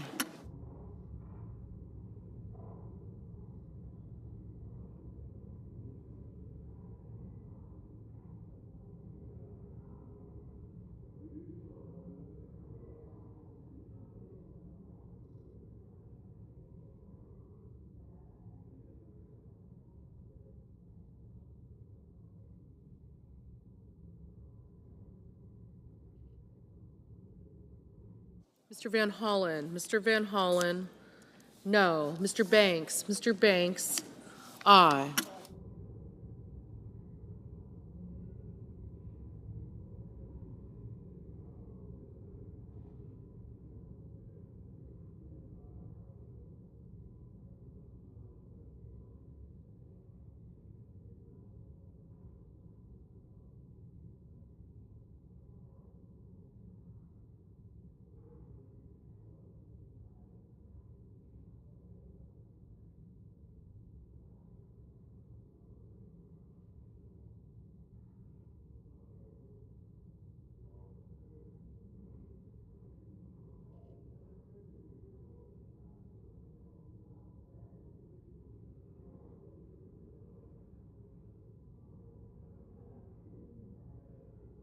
Mr. Cruz, aye.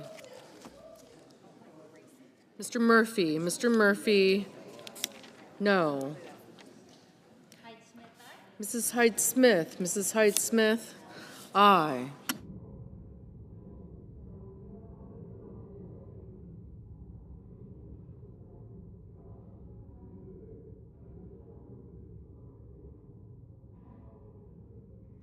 Mr. Marino, aye.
Mr. Scott. Mr. Scott of Florida, aye. Mr. Sanders. Mr. Sanders, no.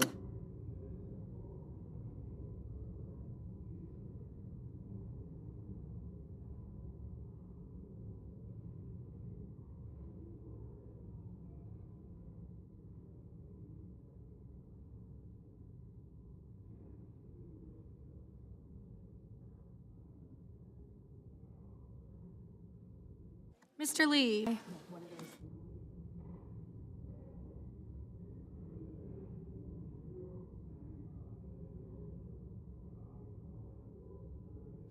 Mr. Hoven. Mr. Hoven, aye.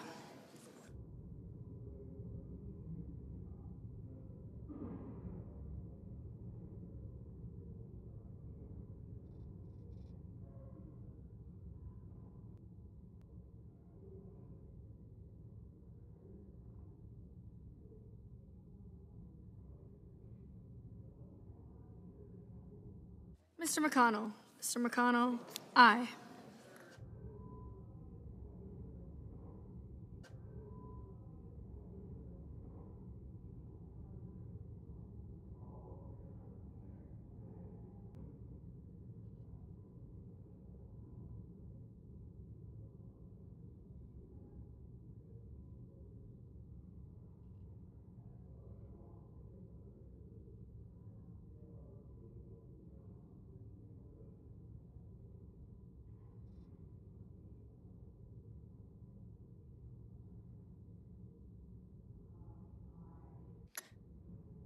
Ms. Lummis. Ms. Lummis, aye.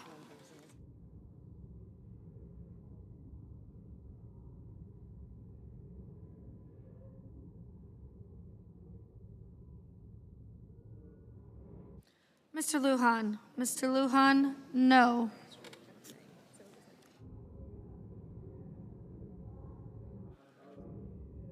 Mr. Crapo. Mr. Crapo, aye.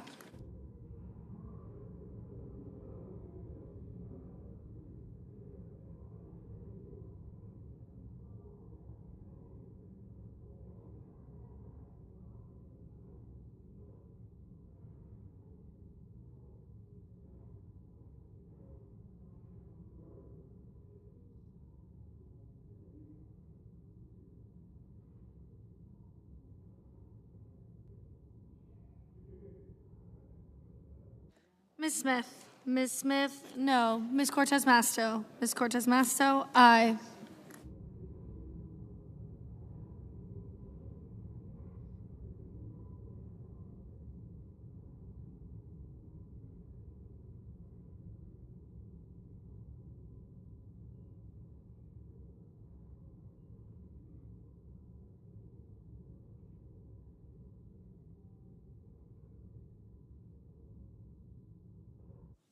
Mrs. Fisher. Mrs. Fisher, aye. Mr. Blumenthal. Mr. Blumenthal, no.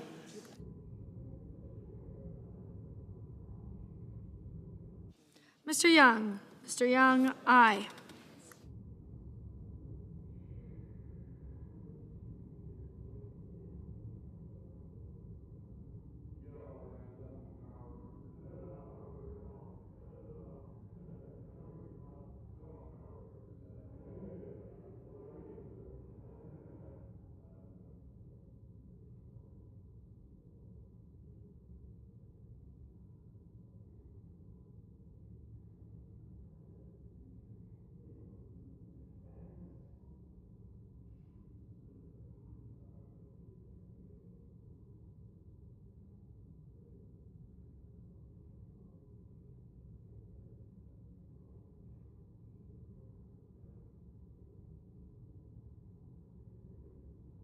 Mr. Justice. Mr. Justice, aye.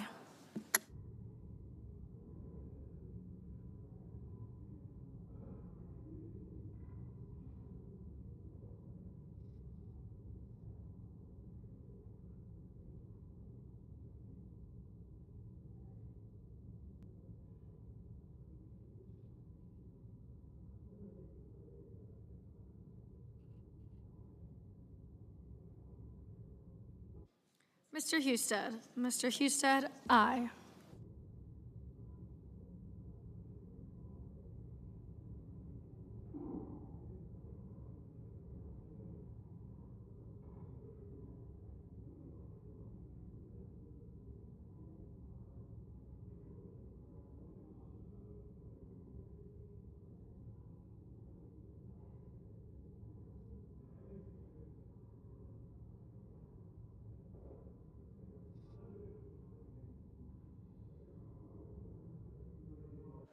Mr. Welch.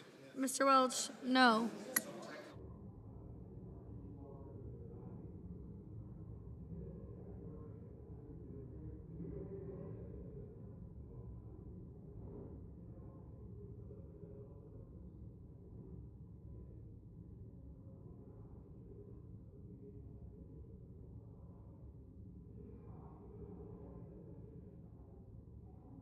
Ms. Klobuchar. Ms. Klobuchar, no. Mr. Merkley.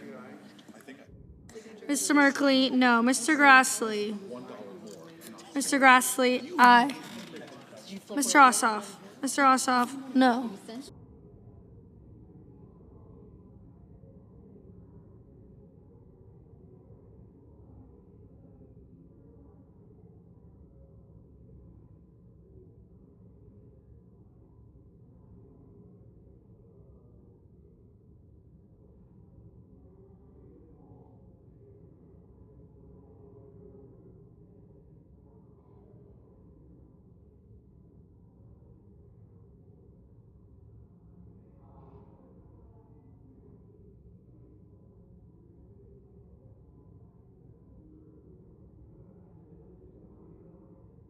Mr. Schmidt. Mr. Schmidt, aye.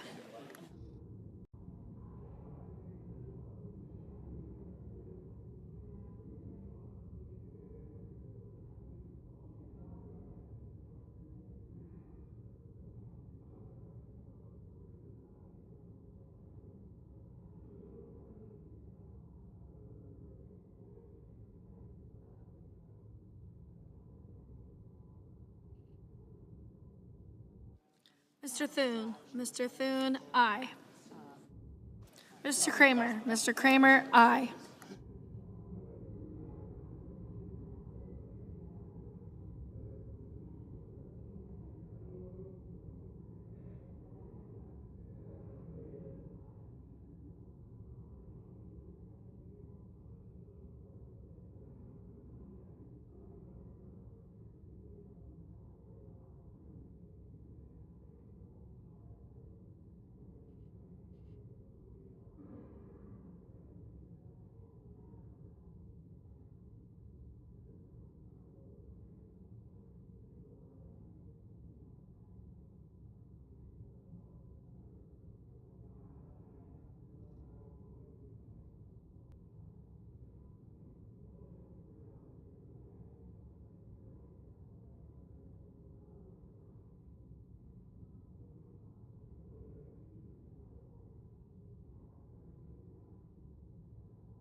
Mr. Graham. Mr. Graham, aye.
Ms. Rosen. Ms. Rosen, aye.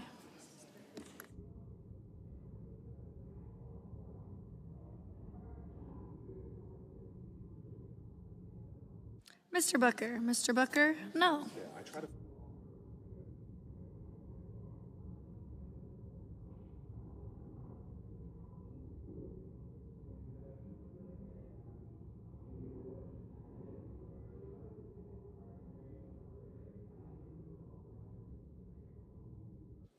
Mr. Bozeman. Mr. Bozeman, aye.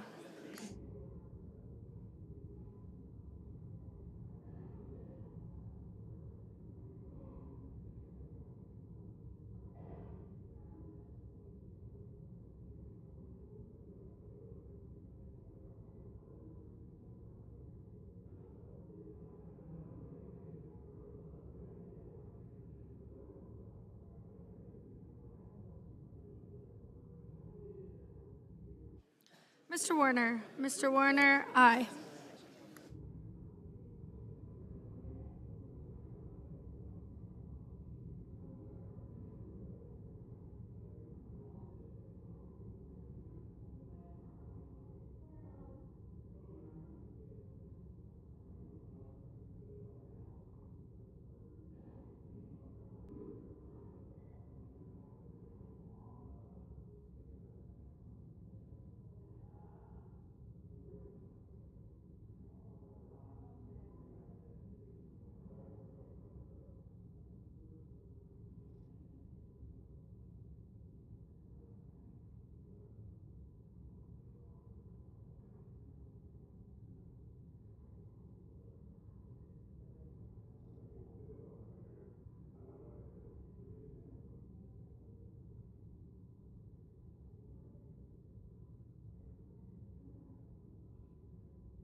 Mr. Padilla. Mr. Padilla, no.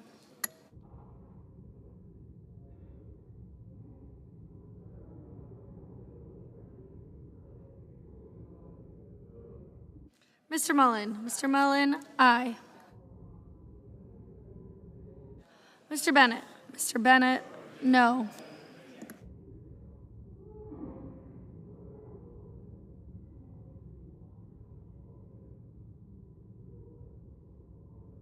Mr. Hawley. Mr. Hawley, aye.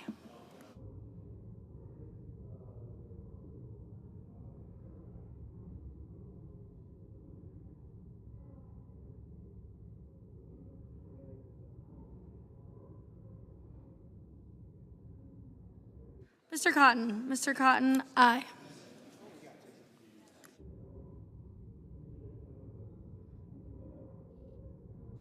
Mr. Kane. Mr. Kane, no.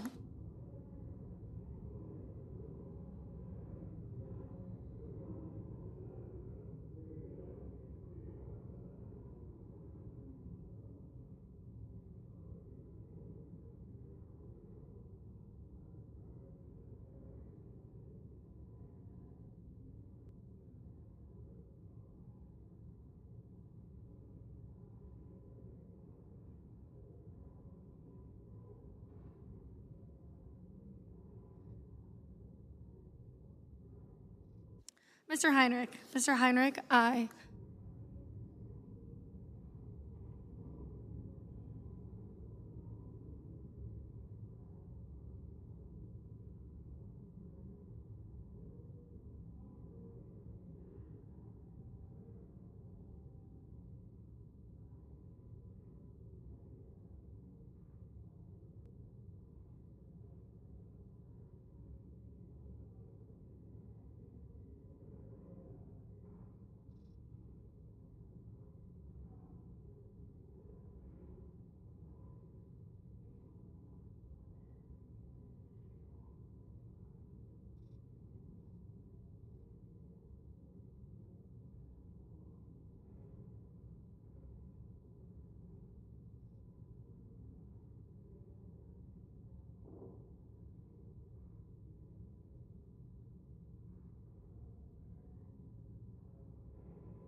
Mr. Coons. Mr. Coons, aye.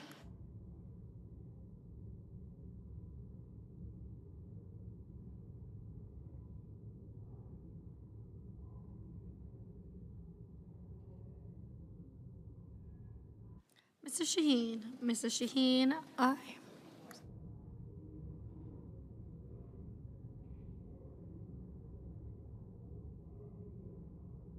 Ms. Alsobrooks. Ms. Alsobrooks, no.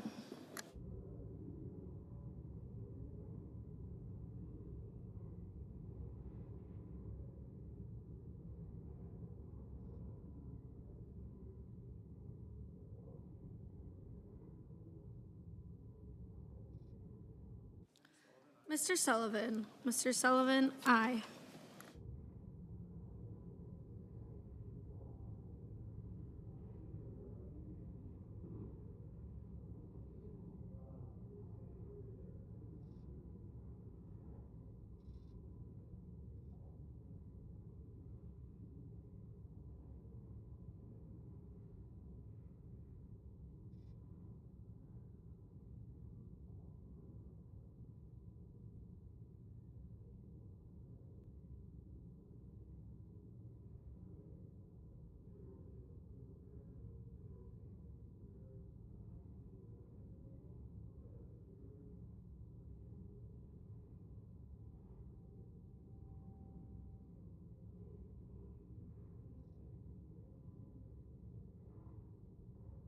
On this vote, the yeas are 71, the nays are 29, and the nomination is confirmed.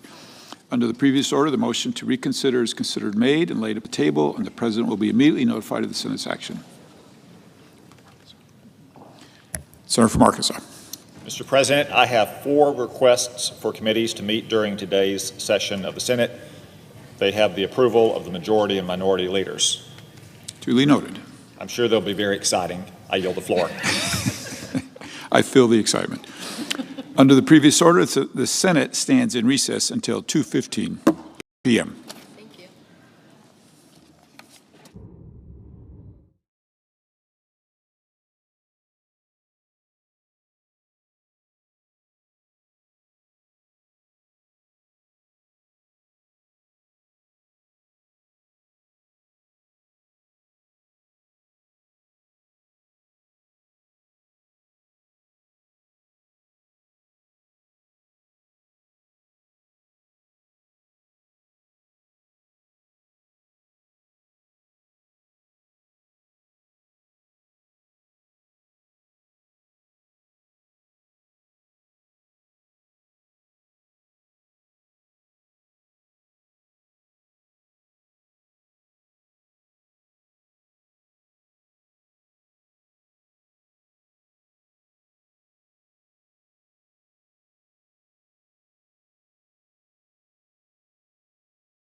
The Senate will come to order. Under the previous order, the Senate will resume legislative session. The clerk will report the motion to vote cloture.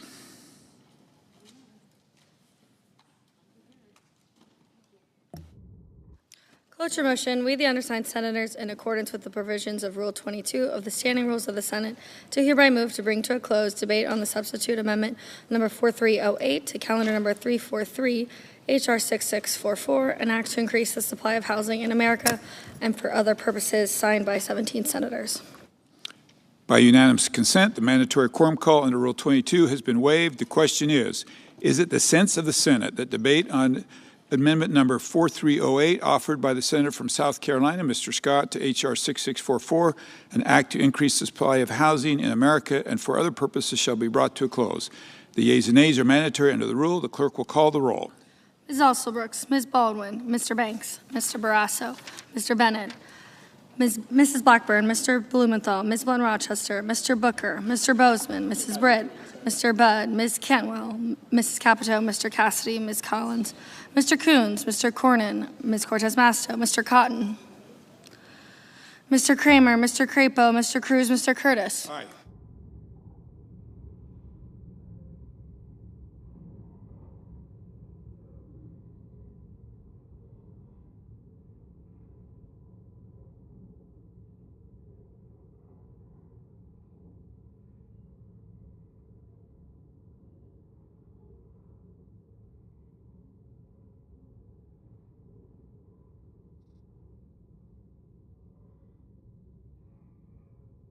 Ms. Baldwin.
Mr. Daines, Ms. Duckworth, Mr. Durbin, Ms. Ernst, Mr. Fetterman, Mrs. Fisher, Mr. Gallego, Mrs. Gillibrand, Mr. Graham, Mr. Grassley, Mr. Haggerty, Ms. Hassan, Mr. Hawley, Mr. Heinrich, Mr. Hickenlooper, Ms. Hirono, Mr. Hoven, Mr. Husted,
Mr. Johnson, Mr. Justice, Mr. Kane, Mr. Kelly, Mr. Kennedy, Mr. Kim, Mr. King, Ms. Klobuchar, Mr. Langford, Mr. Lee, Mr. Lujan, Ms. Lummis, Mr. Markey, Mr. Marshall, Mr. McConnell, Mr. McCormick, Mr. Merkley, Mrs. Moody, Mr. Moran.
Mr. Moran, Mr. Marino, Mr. Mullen, Ms. Murkowski, Mr. Murphy, Mrs. Murray, Mr. Ossoff, Mr. Padilla, Mr. Paul, Mr. Peters, Mr. Reed, Mr. Ricketts, Mr. Risch, Ms. Rosen, Mr. Rounds, Mr. Sanders, Mr. Schatz, Mr. Schiff, Mr. Schmidt, Mr. Schumer, Mr. Scott of Florida, Mr. Scott of South Carolina, Mrs. Shaheen, Mr. Sheehy, Ms. Slotkin, Ms. Smith, Mr. Sullivan, Mr. Thune, Mr. Tillis, Mr. Tuberville, Mr. Van Hollen, Mr. Warner, Mr. Warnock, Ms. Warren, Mr. Welch, Mr. Whitehouse, Mr. Wicker, Mr. Wyden, Mr. Young.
Senators voting in the affirmative: Alsobrooks, Baldwin, Banks, Bennett, Blackburn, Blumenthal, Blunt Rochester, Bozeman, Cantwell, Collins, Coons, Cornyn, Cotton, Kramer, Crapo, Cruz, Curtis, Duckworth, Durbin, Ernst, Fetterman, Fisher, Gillibrand, Graham, Grassley, Hawley, Heinrich, Hirono, Hoven, Husted, Hyde-Smith, Kane, Kelly, Kennedy, Langford, Lummis, McConnell, Mullen, Murkowski, Padilla, Reed, Ricketts, Risch, Rosen, Rounds, Schmidt, Scott of South Carolina, Sheehy, Slotkin, Smith, Sullivan, Tillis, Van Hollen, Warner, Warnock, Welch,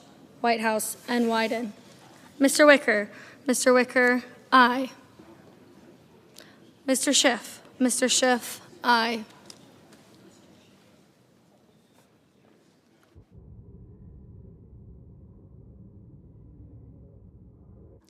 Ms. Cortez Masto, aye. Mr. King, aye. Mr. Markey, aye. Ms. Hassan, aye. Mr. Marshall, aye. Senators voting in the negative: Budd, Lee, Murphy, Scott of Florida, and Tuberville.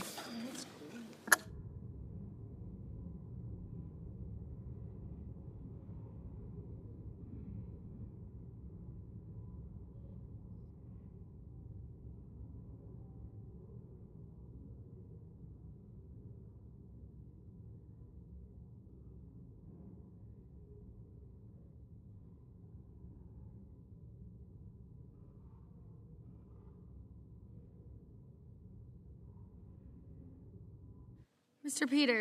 Peters, aye. Mr. Kim, aye.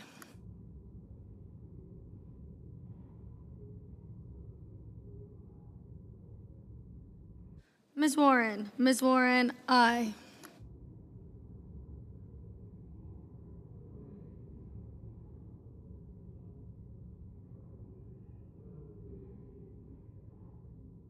Mr. Hickenlooper, aye.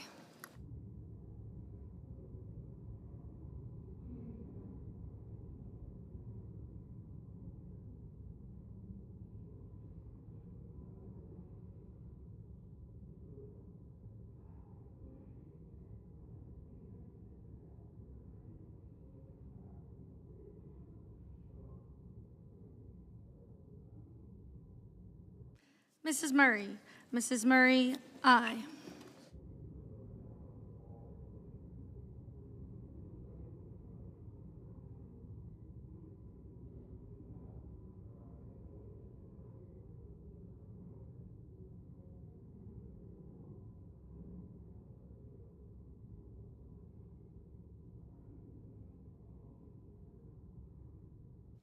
Mr. Daines, aye.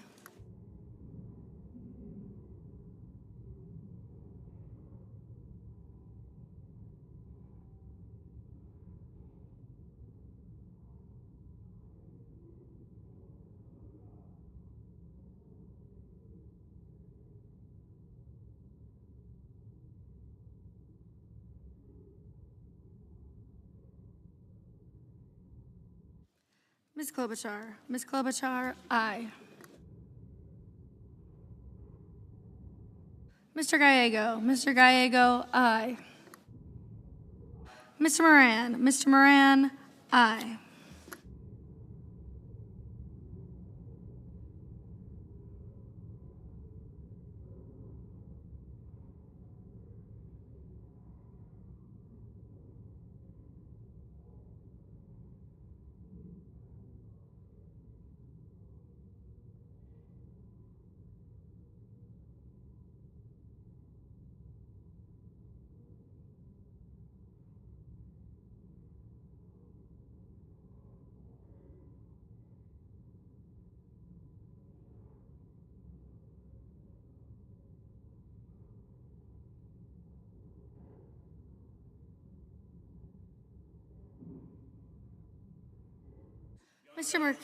Mr. Merkley, aye. Mr.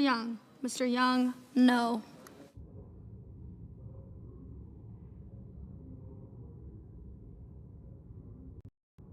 Mr. Cassidy, aye.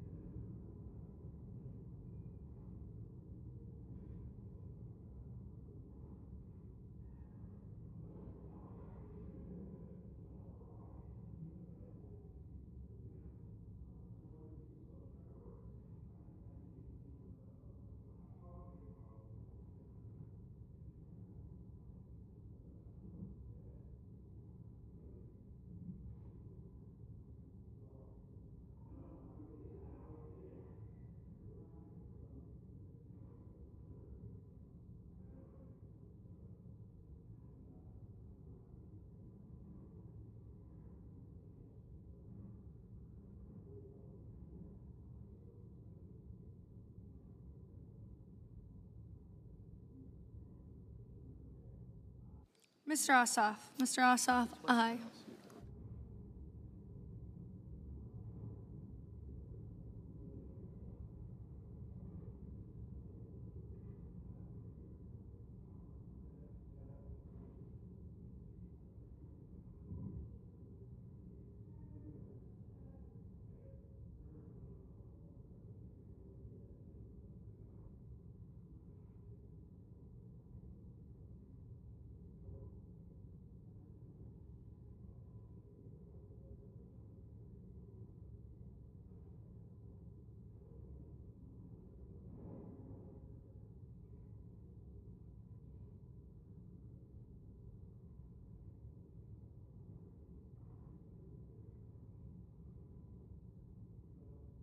Mr. Schatz. Mr. Schatz, no.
Mr. Schumer. Mr. Schumer, aye.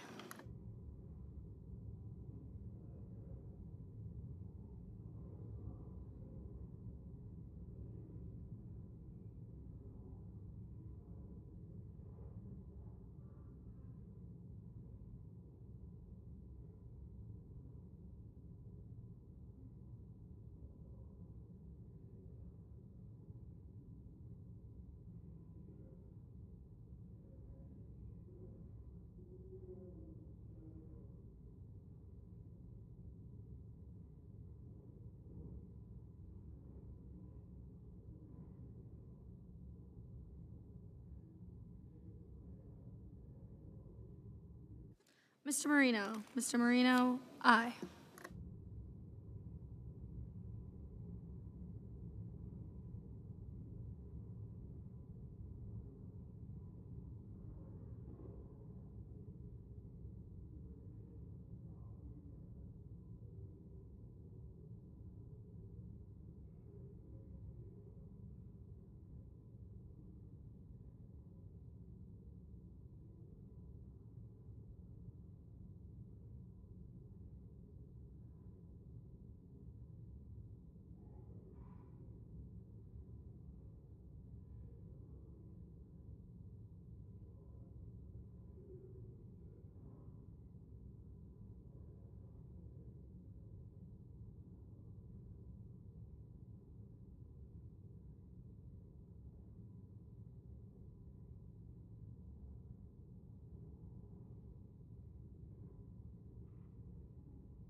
Mr. Barrasso. Mr. Barrasso, aye.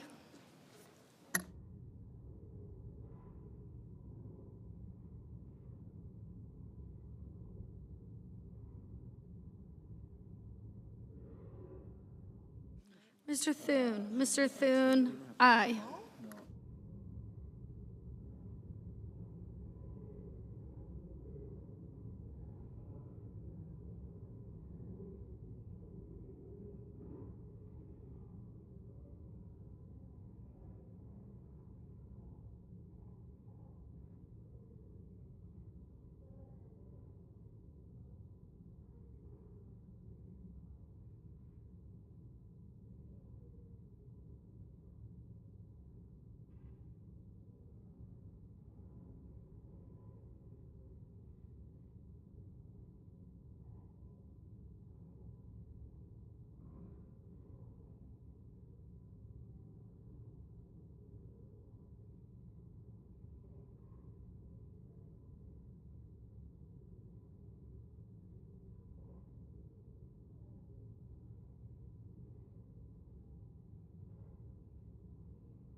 Mrs. Capito. Mrs. Capito, aye. Mr. Sanders. Mr. Sanders, aye.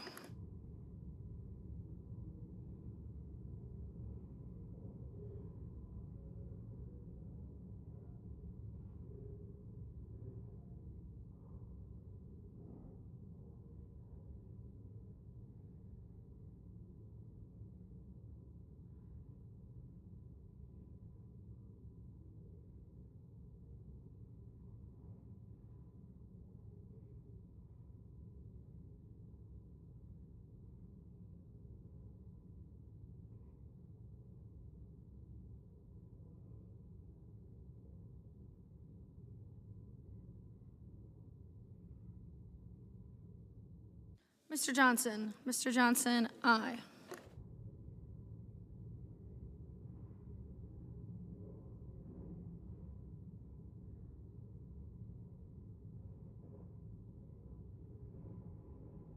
Mr. Lujan. Mr. Lujan, aye.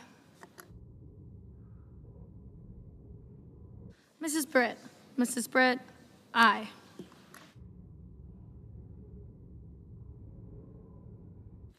Mr. Justice. Mr. Justice, aye.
Mr. McCormick. Mr. McCormick, aye.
Mr. Haggerty. Mr. Haggerty, aye.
Mr. Paul.